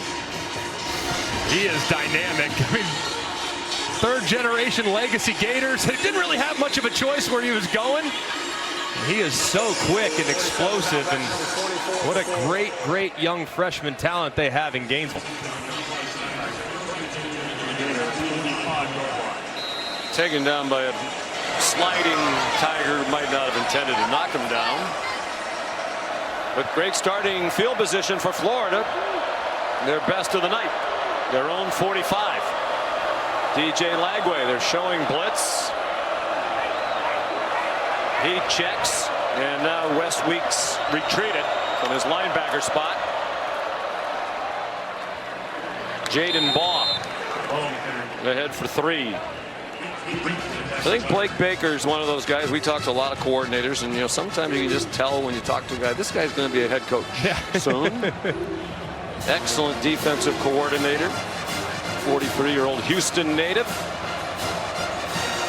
He's got a lot of energy, man, and just has a really cool and aggressive scheme that you gotta think as a defensive player is so fun to play in. Lagway, nice fakes and a beautiful decision to keep it. That might have been the design. He got hit hard at the end of the run, but he'll take it. Tamarcus Cooley hit him, but it's a 10-yard run and a Gators first down. Nice job, too, by Slaughter. Watch Slaughter come out and move just to his right to buy a little time, and Lagway sees it immediately, gets north and south. Now, right here, slide. No need to take on that big collision for Cooley. They've been deliberate on their 2 possessions in the second half. Making sure they get lined up right in the right play. Lagway has latitude at the line of scrimmage to make some checks. That one's batted down by Perkins. All over the field again tonight. And that is so big time. I mean, you watch how he is just engaged, getting ready to rush, stops his rush as soon as he sees the ball coming out, puts that long arm out and gets a piece of it. Man, he is really playing good football here, coming back from a disappointing 24 that ended with an injury.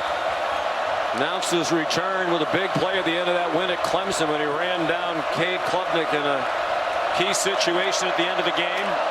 Sealed the win. Lagway on 2nd and 10. There's a flag down back where you'd expect a hold, thrown by the referee Jeff Geezer. And his mate's going to need a massage on their shoulders when this is over. Offense number 71. 10-yard penalty.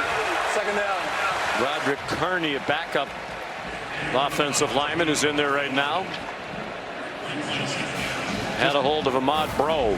Just such a big mistake right here. He's on the left side of the screen. You see how he's grabbing the jersey, but it's right here, that right hand holding on to Bro as Lagway breaks the pocket. Just time and time again, Florida makes a play and then a penalty gets them way off schedule.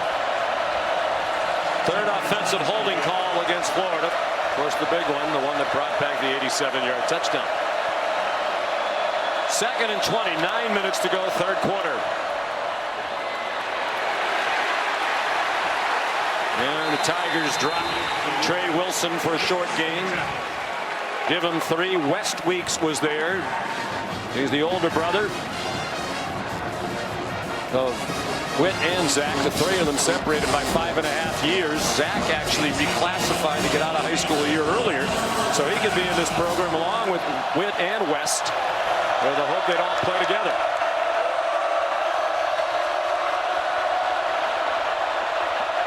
That ball with a linebacker on the outside. Maybe take a shot up top to your running back.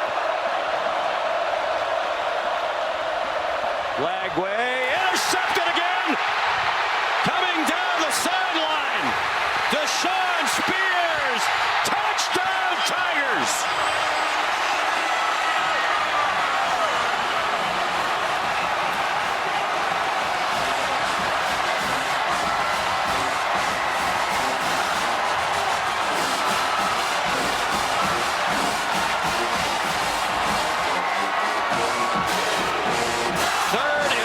Thrown by Lagway, the second for Spears. This one taken back 58 yards. And it's a 2-score game for the first time tonight.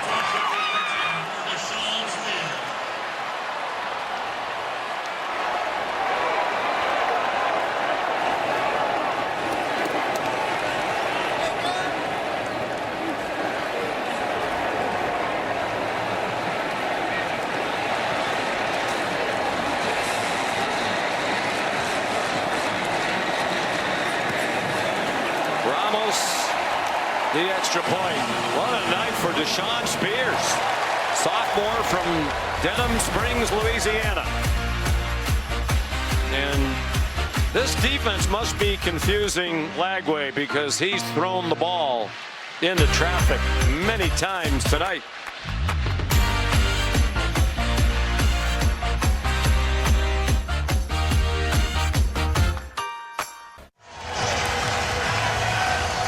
$102,158 inside Tiger Stadium. Celebrating a score by the LSU defense. And this is just a thing of beauty.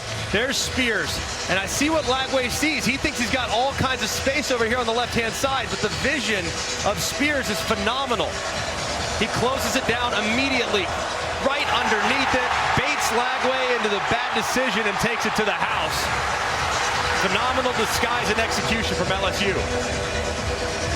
Sophomore, his first 2 career interceptions tonight. He played in all 13 last year. 3 of them starts, but mostly a backup. Touchback off the foot of Burrell. He certainly looks the part. 6'3", 208. Knew how to pick him off when he was at Denham Springs High School. He had 10 interceptions as a junior in high school. Deshaun Spears. That's a lot. Might want to find him.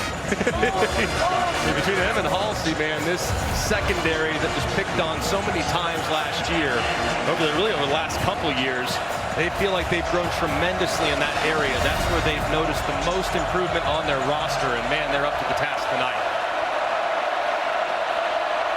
And DJ Lagway has thrown 3 interceptions. LSU's turned them into 10 points.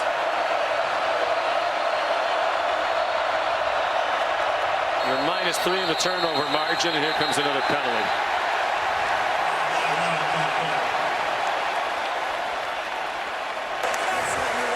before the snap. False start. Offense. Everybody but the center. 5-yard penalty. First down. This Florida offense and Billy Napier, he's got to calm down this side. It's an emotional environment. It's chaotic. It's loud. It's impossible to communicate. He's got to get a quick completion here to stop the bleeding. And I would think Blake Baker, sensing blood in the water, is going to ramp up the pressure.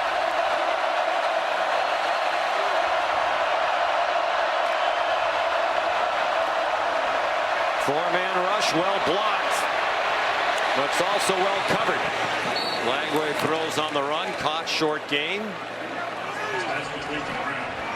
VB3 the catch.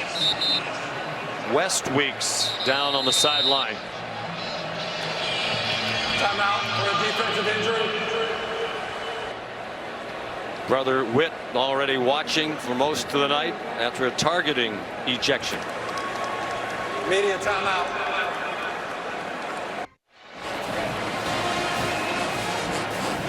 The aerial view brought to you by Goodyear. For every legendary moment, still, always, forever. Still, frequently, a warm night in Baton Rouge. There's the injury here to West Weeks at the end of the play as he tried to run down DJ Lagway when grabbing for the back of his right knee. His brother Witt went all the way across the field while the medical staff tended to him. So neither of the two starting linebackers, the Weeks brothers, in the game, as Jacoby Jackson goes across the 30 for Florida.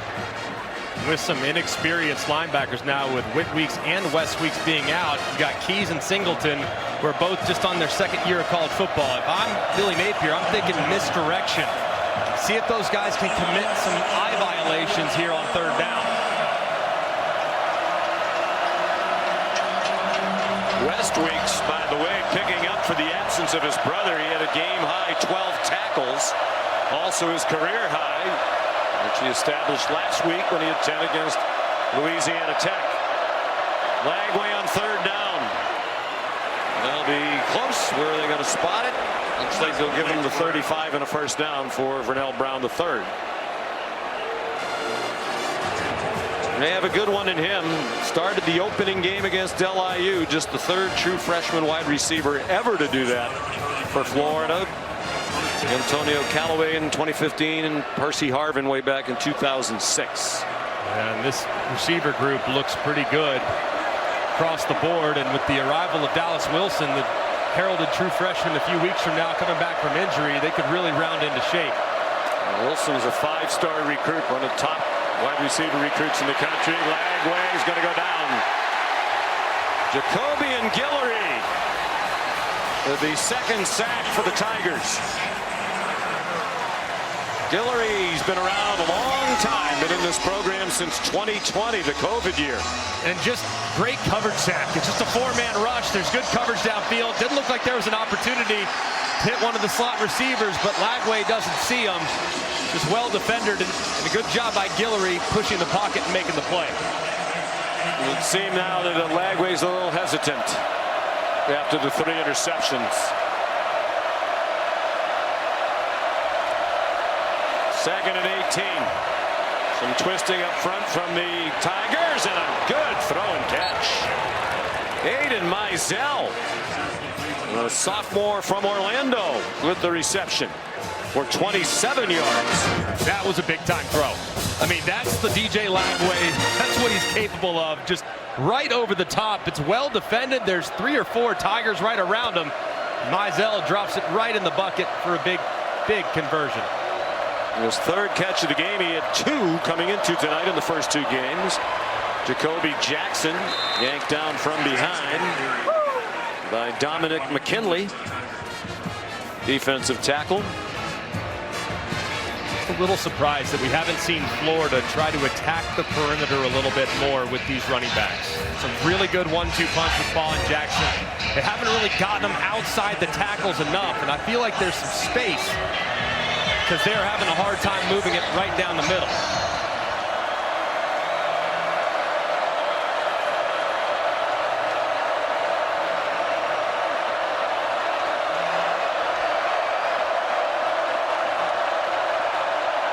They have dominated the time of possession.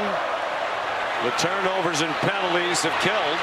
Here comes another flag as Jackson gets taken out of bounds on the near side by P.J. Woodland.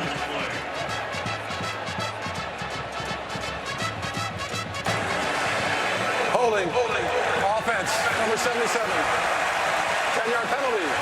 We're done. Second on Harris. Correction, second down. 7th Florida penalty for them, offensive holdings. And this is Harris right here, and he's just engaged. And as Jackson tries to break it to the outside, just never lets go. That's 5 or 6 times it feels like. As soon as Lagway or the running backs have broken contain, the Florida Gator offensive linemen don't let go. I mean, they cannot stop. They got to stop holding and getting behind the sticks. Well, they say you can call holding on every play, and they pretty well have.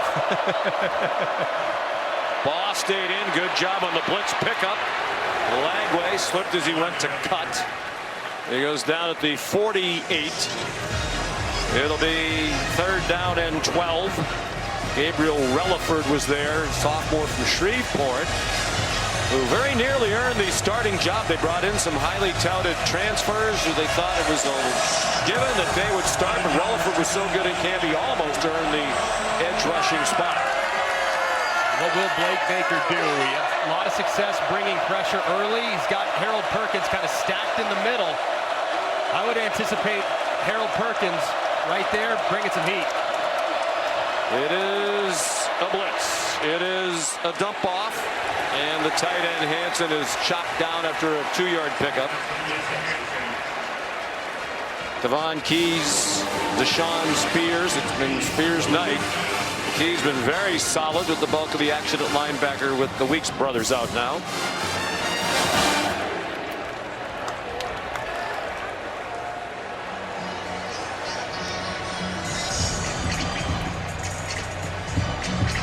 Here's the 4th Tommy Doman punt. Starting punter in Michigan the last 2 years. Timeout. First charge timeout. LSU. And Brian Kelly's letting one of his assistants have it. Apparently he didn't like the personnel they had on the field. He's still a feisty Boston Irishman at age 63. ESPN supports the College Football Playoff Foundation's Extra Yard for Teachers week each year. Celebrate great teachers across the country who have inspired so many of us. Nominate a great teacher in your community. Visit cfpfoundation.org. Brian Kelly, 315 wins. He's now in his 35th year as a head coach. Those 315 wins at all levels of college football. Almost 100 more than anybody else coaching FBS football right now. Kirk Ferentz is next at 217. End over end punt. Fair catch made by Xavion Thomas. Here's Kevin Nagandi.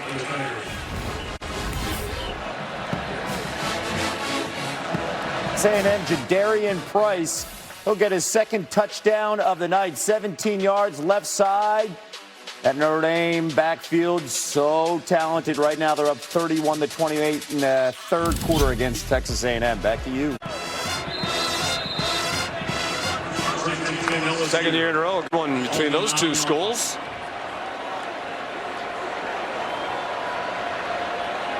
Two former Brian Kelly assistants in that one, Mike Elko and Marcus Freeman. He's at 16 now in his coaching tree, become head coaches either in college or the NFL. And here's Anderson, lots of running room. Aaron Anderson out to the 40-yard line. Swung down by Miles Graham, 31 yards. The rare big play for this LSU offense, and it brings a roar from the huge crowd. And they find a beautiful matchup against the linebacker. You have one of the fastest slot receivers in the country working against a guy that's really more of a run stopper. He's going to win that battle every time. Just a great jerk route, plenty of space, and a great start to the drive. 4 catches for Anderson. 31 yards, the longest play from scrimmage for either team tonight. The toss to Jawan Johnson, sophomore from Lafayette, Louisiana. Brendan Bett took him down. First time we called his name tonight. He was on the sideline for the beginning of the game. He's the young man who spit in the face of a South Florida offensive lineman at the end of the game last week that resulted in a key 15-yard penalty and an ejection that helped USF on their game-winning field goal drive, which they kicked with no time left. Bett very remorseful. And Nussmeier chased by Bett, and Garrett throws it away. Billy Napier said Bett's like the last guy you would have expected to do something like that. It was particularly shocking given the spitting episode in the NFL game 2 nights before. For a defensive injury. Banks down on the field. But they did hold him out at the beginning of the game tonight. He apologized to everybody. If you read the statement Bett put out, apologized to his teammates, the fans, the coaches, the other team, everybody. Yeah, he made a mistake. He even went out of his way to contact the player that was Cole on the Skinner. receiving end. And I think that says a lot about that young man's character. And he made a mistake. Everybody does. It happens. How do you respond to it? By all accounts, Billy Napier is proud of the response from Bett. Yeah. I mean, spitting's just the worst. They had 2 penalties on that drive. They also had a pass interference penalty on defense that helped USF to that field goal. What do you think are reasonable expectations now for Florida? A long way to go in this one, more than the full 4th quarter to go. But a very daunting schedule coming up for Billy Napier. A brutally difficult schedule. But I think the way that they play, their style of play, with how physical they are, with how talented they are at quarterback when he's playing at his best, they're going to be in every single game. It will not ever get away from them unless they make catastrophic mistakes like they have tonight. So I think the big thing for them is they cannot have these self-inflicted mistakes. They got to clean up the turnovers and the penalties, and they can be much more competitive. Well, loss of Banks going forward would be big. Hopefully that's just a temporary setback. Those back-to-back upset wins that turned their season around last year against Nussmeier and LSU and Ole Miss. Banks had 4.5 tackles for loss, 3.5 sacks, 2 forced fumbles. Bauer Sharp, the tight end, chopped down by Cormani McLean. Just a 1-yard gain. Number 1 strength of schedule in terms of difficulty, the Florida Gators. At Miami next week, Texas at home after an off week, and then at Texas A&M. They're all in the top 16 in the country this week.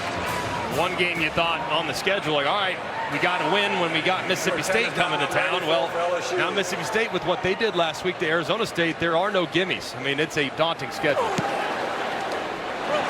Grant Chadwick, the punt.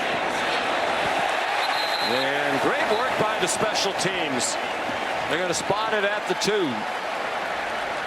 Chris Hilton down there to down the punt by Chadwick. 49 yards, perfectly placed.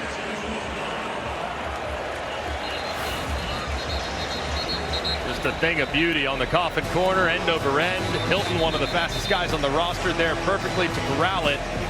Can't execute that much better to make. I think it was going out of bounds there anyway, but we'll give him credit. And a view of it from the progressive pylon camera.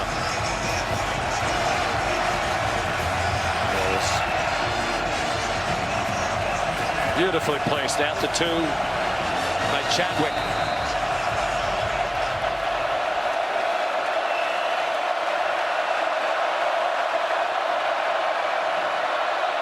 So Florida backed up by the goal line. Lagway got it off. Tony Livingston, the tight end. Good tackle by Devon Keys from behind on what will be the last play of the 3rd quarter.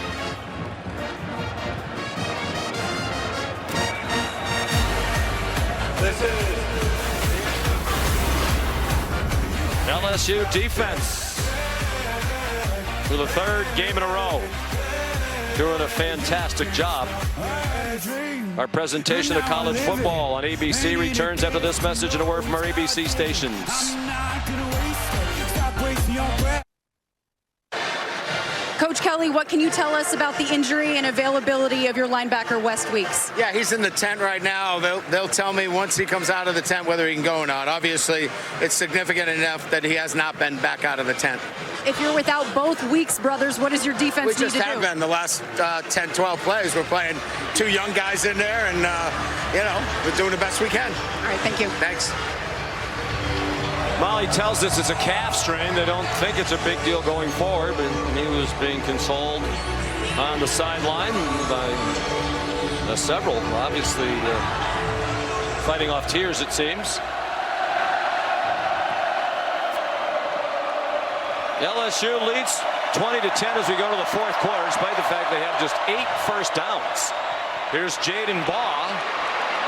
Almost took it a long way. Got tripped up at the end of the run to take him down at the 14 by Harold Perkins Jr. The first downs are now 18-8 in favor of Florida.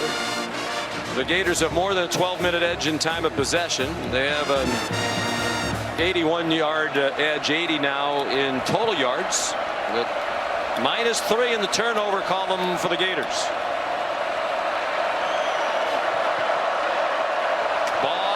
Behind DJ Lagway, takes the pitch out of the pistol. And got shouldered out of bounds along the near sideline.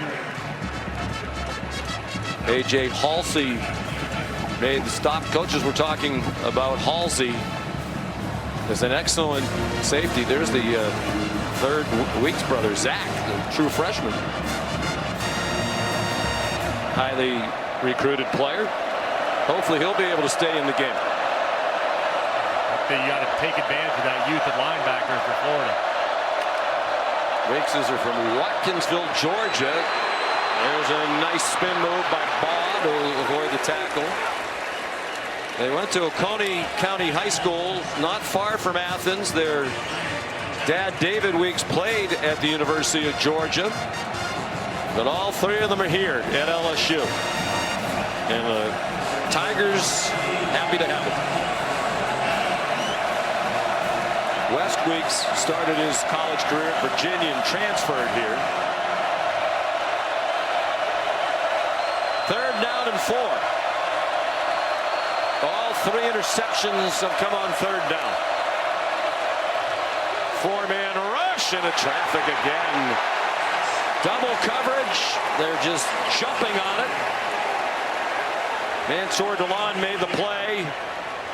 Coaches think he's going to be a very high NFL draft pick, one of the best corners in the country. And a great job closing by DeLon, too. The ball looked like it was well placed, well timed, and DeLon, just his length too much, breaks it up.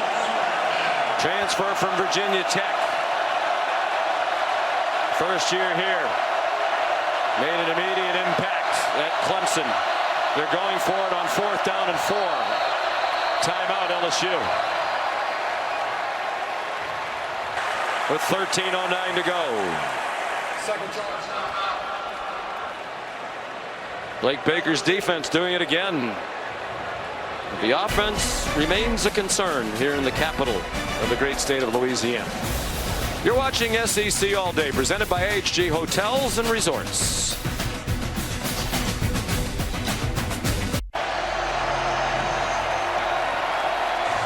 Tonight's quarterback comparison brought to you by Dr. Pepper. Lagway just with the 3 interceptions, brutal. Seen some ghosts, but Nussmeier's been pretty efficient after what was a pretty slow start.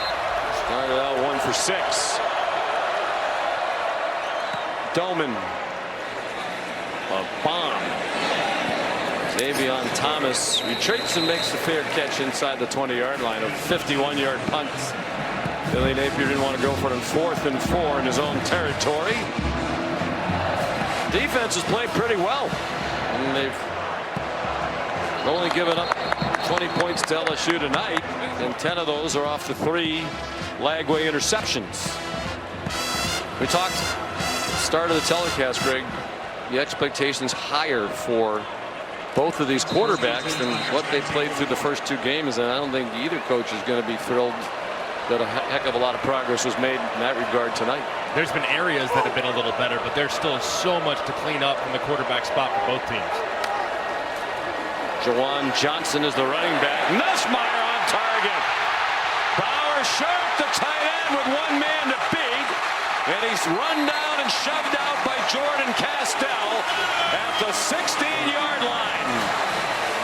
The biggest pass play of the season for LSU. 65 yards. And just a great job recognizing all this space, working sharp against the linebacker. Little play action, you know you have nothing but room. They go quickly to the line, threw it to Xavion Thomas, who was stopped at the line of scrimmage.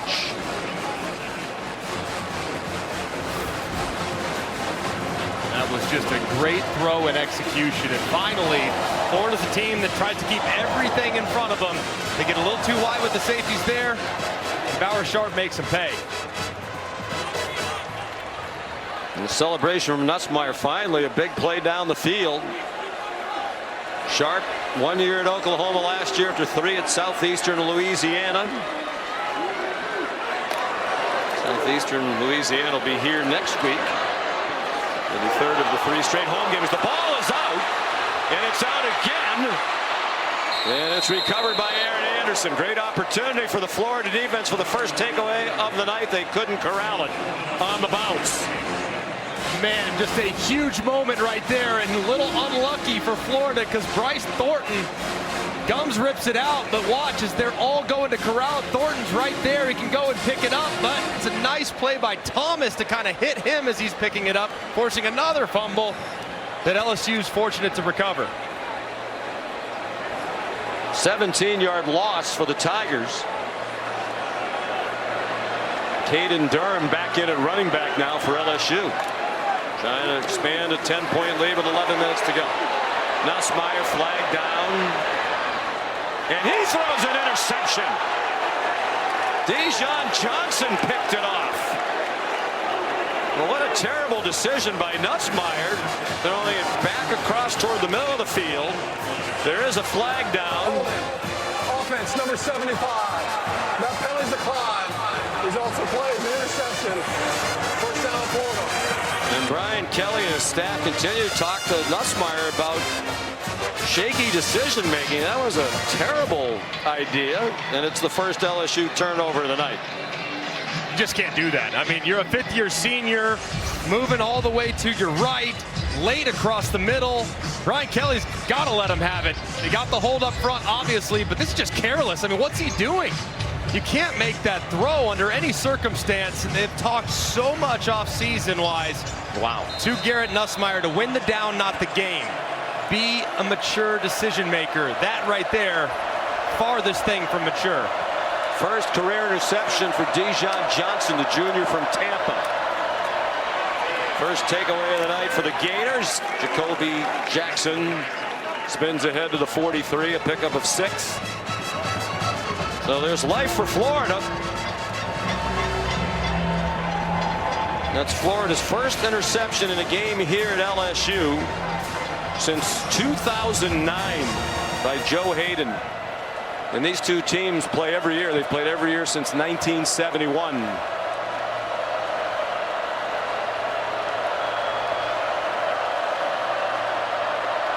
Two tight ends on 2nd and 4.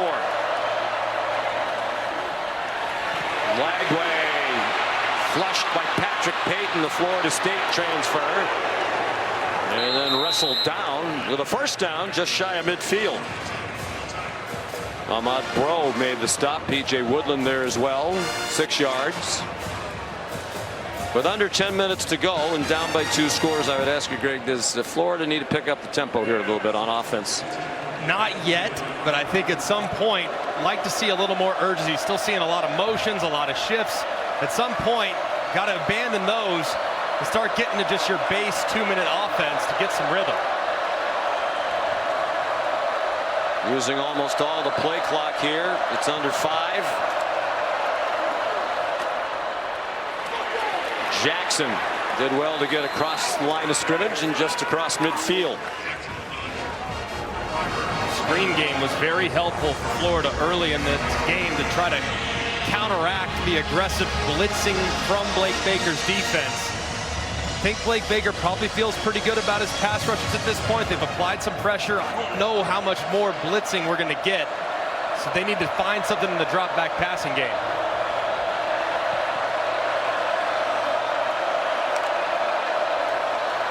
Short set, broken up. Tried to hit a quick slant to J. Michael Sturdivant. P.J. Woodland was there, the sophomore from Hattiesburg, Mississippi. They tried to throw this isolation slant a bunch. You'd love to do a double move, but there's a safety over the top. They have to find an alternative route because clearly these LSU corners are breaking in on those in-breaking routes. Likely 4-down territory. If they can't convert on 3rd down and 9, a little flip out wide.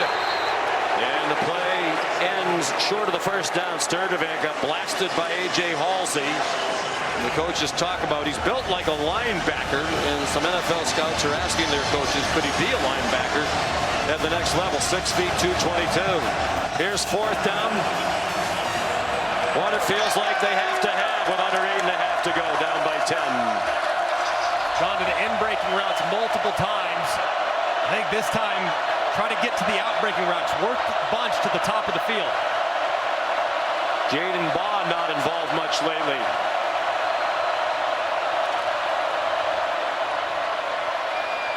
Lagway waving at Baugh. Sends it to him on the sideline for a 1st down.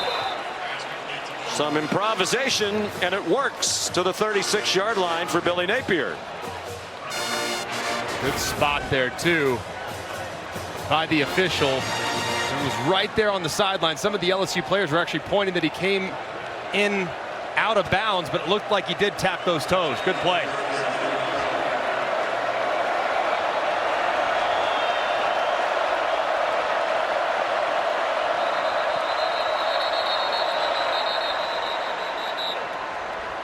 Well, the replay official is going to look at that last one.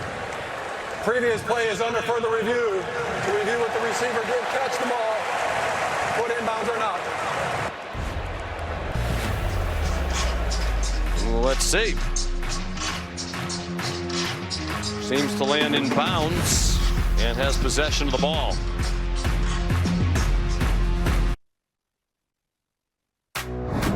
ABC's Saturday Night Football is presented by Capital One. What's in your wallet? Well, after the replay review, the call on the field was upheld. It's a catch by Jaden Baugh and a 1st down for Florida. Great play there by Baugh, knowing where he's at on the field and somehow finding a way to get those feet down in bounds. He has 6 catches tonight. He had 4 for his career through a season plus entering tonight. They said they were going to use him more in the passing game. They certainly have. 1st down, 7:20 to go. Lagway incomplete over the head of Sturdivant. Now LSU's kind of been squatting on everything. That time they try to go with the double move, and DeLon is ready for it. I mean, he is outstanding out there. It's almost like lockdown mode. Don't even look in his direction because it's going to be hard to find completions.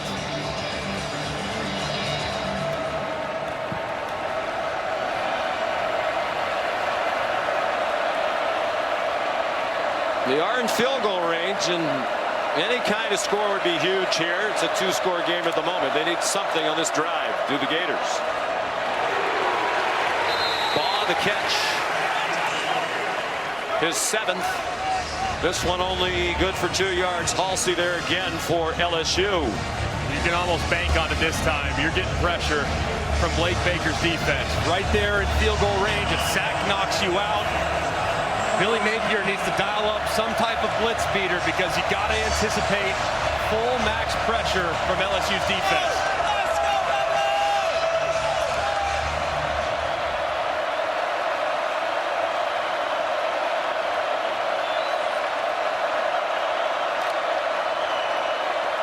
Lagway deep down the middle and intercepted for the 4th time into triple coverage.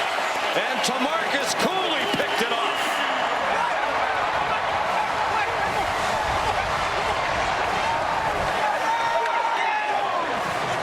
All 4 interceptions thrown by Lagway tonight have been on 3rd down.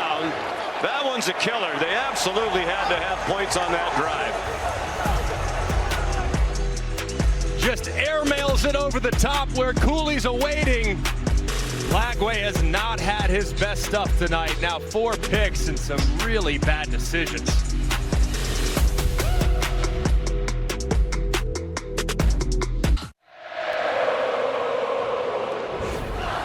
We're watching the SEC on ABC from Tiger Stadium, Baton Rouge, Louisiana. 20-10 LSU with the lead and the ball back after the 4th interception by their defense. This one by Tamarcus Cooley is first as a Tiger. And Lagway just has to know when to hold him and know when to fold him. This time, the safety's 18, 17 yards deep, and he gets depth.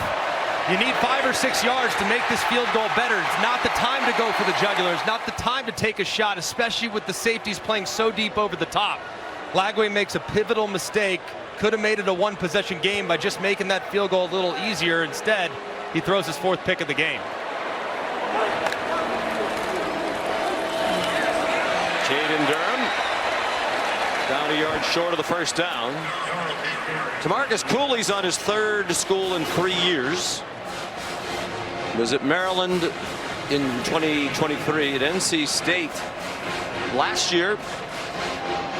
He had 3 interceptions for Wolfpack and went out with a bang. His last game was in the Military Bowl against East Carolina. He had 2 interceptions in that game, including on back-to-back plays in the 4th quarter. Back-to-back possessions by ECU.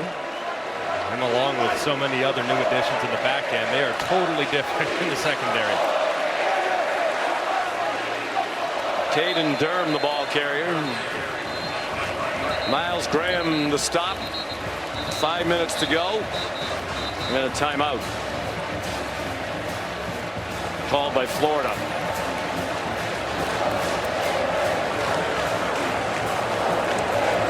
First timeout. Florida. 30 seconds. Please reset the game clock to 5 minutes, 3 seconds. 5-0-3. Well, remarkable. DJ Lagway and the Gators are as close as they are that he's thrown 4 interceptions. Credit to their defense. For Florida now, number 24 is now 47. And LSU has 5 3-and-outs tonight. The number 3 in the country. Keep talking about championship level defense. This is not a championship level offense. If they continue to play like this on offense, Greg, I can't see them winning the SEC and certainly not the national championship. No, at some point they're going to have to score, and they got to get the passing game going. It's been okay. Nussmeier's got 220 tonight. They've had some missed opportunities. They got to run the ball better as well. Grant Chadwick might be getting a little leg weary. Short kick, takes a great bounce. Tremendous bounce all the way down near the 15-yard line. Time now for our all-state good hands plays. Well, it starts with Deshaun Spears, who does a great job with his eyes, recognizing where the receiver's going to go. Poorly thrown ball on the inside. He makes the first interception. Then Lagway trying to do way too much at the end of half. Does not see Halsey, who squats on it. Makes a great break on the ball for his 2nd pick. He gets baited by Spears a little later in the game. Thinks he has room left on the slant. He doesn't. Spears closes that window and takes it to the crib. And then right here, just way too aggressive against soft coverage when all you needed was 5 or 6 yards to give yourself a chance at a field goal. He's just got to play smarter football and be better with his eyes. The first Florida quarterback to throw 4 picks in a game since Rex Grossman back in 2002 against Ole Miss. And dancing around and retreating. Flag down. He's down near the marker.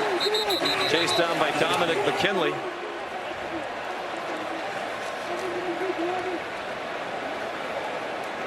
And now Lagway limping a bit as he gets up.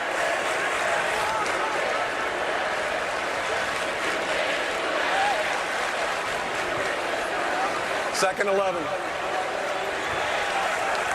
Holding offense number 58.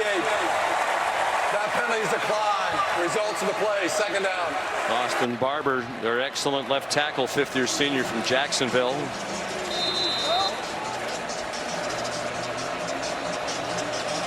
This is the first time LSU has had 4 interceptions in a game since October 16th, 2021. That was against Florida, then ranked number 20. Emory Jones and Anthony Richardson threw 2 each in that game. On second down, Lagway. First down, Rennell Brown the third. Now you got to see the tempo. 2 possession game still. 4 minutes, need to operate with 2-minute level execution. They have 2 timeouts left, under 4 minutes to go.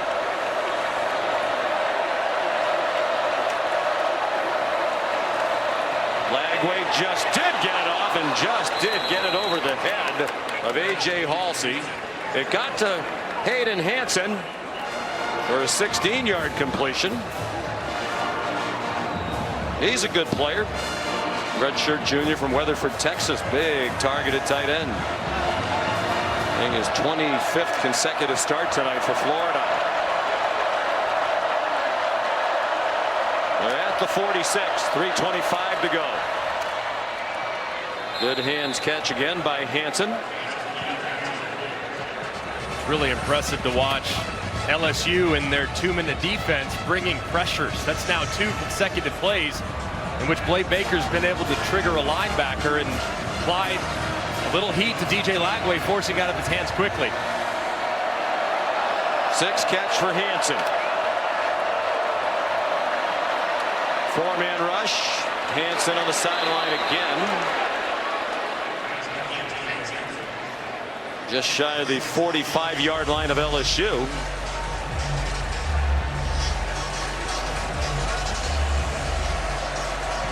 To hurry. I mean, all this changing formations, receivers switching sides. They got to play with more urgency. Florida does. Jaden Bach got the first down. Fought hard to get across the 40. But to your point, they need to be getting over the ball right now. Need some hyper speed. I mean, you really got to go at this point. I mean, time is of the essence for Billy Napier. Saw tonight as an opportunity to quickly change the narrative after that loss last week. Lagway running for his life. Oh my goodness, it's pick number 5. That one was thrown up for grabs as much as it possibly could be, and DJ Pickett grabbed it and picked it.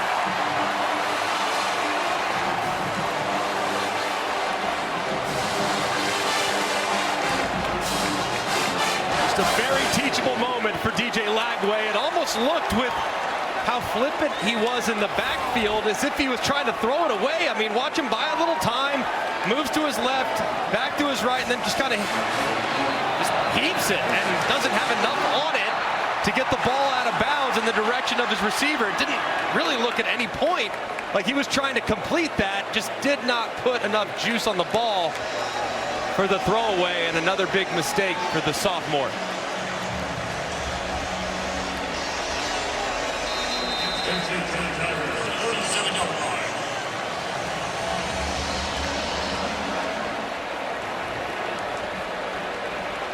Was he your quarterback going forward? Yes, I think he's still your guy. He's shown you a lot of good things in the last 2 years, and the team clearly believes in him, but they got to get back to the drawing board. And if you talk to Billy Napier, they say, hey, what concepts do you like? Well, some of the ones called tonight didn't look like he was very comfortable. 2-minute timeout. LSU on its way to victory over Florida tonight in Baton Rouge. Give me a D. Give me the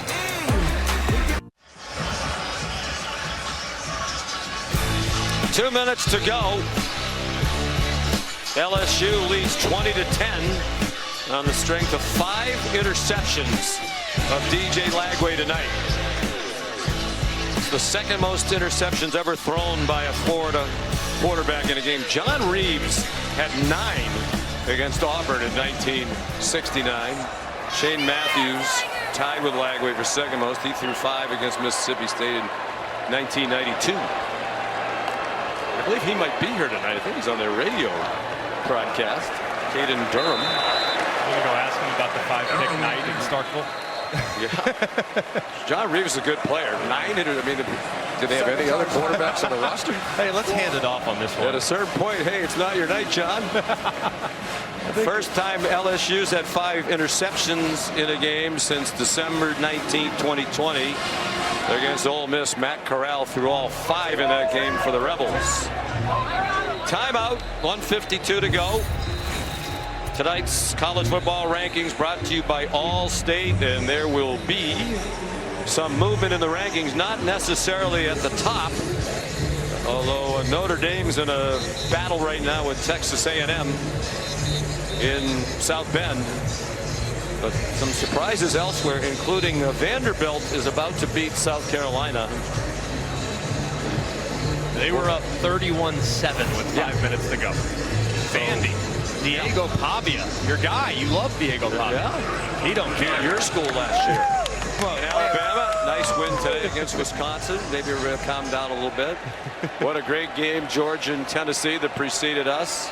Comeback win in overtime. Look out. Caden Durham. There's a flag down, a couple in the secondary. Cormani McClain ran him down inside the 5. There was a Florida player trying to run off the field. Yeah, they might have too many men on the field just to add injury to insult. Illegal substitution. Defense, that penalty's applied. Results of the play is a first down. The clock will start on my signal.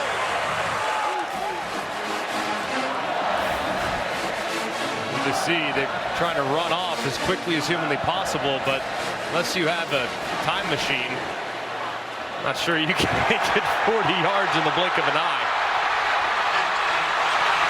So it's a 51-yard run for Durham. Now I would think they would just take it 8. Because if you score, then you are going to give the ball back. Nussmeier went down. LSU players thought he shouldn't have been shoved down. There is no flag. Meanwhile, the clock's running. And obviously, the Billy Napier saga will continue in Gainesville. The Heat ratcheted up this week. This loss will take him to under 500 overall in his 4th year at Florida. At 20-21, he'll go to 10-15 against the SEC. And the 7 of his wins have been against either FCS schools, 4 of them, or non-power conference teams.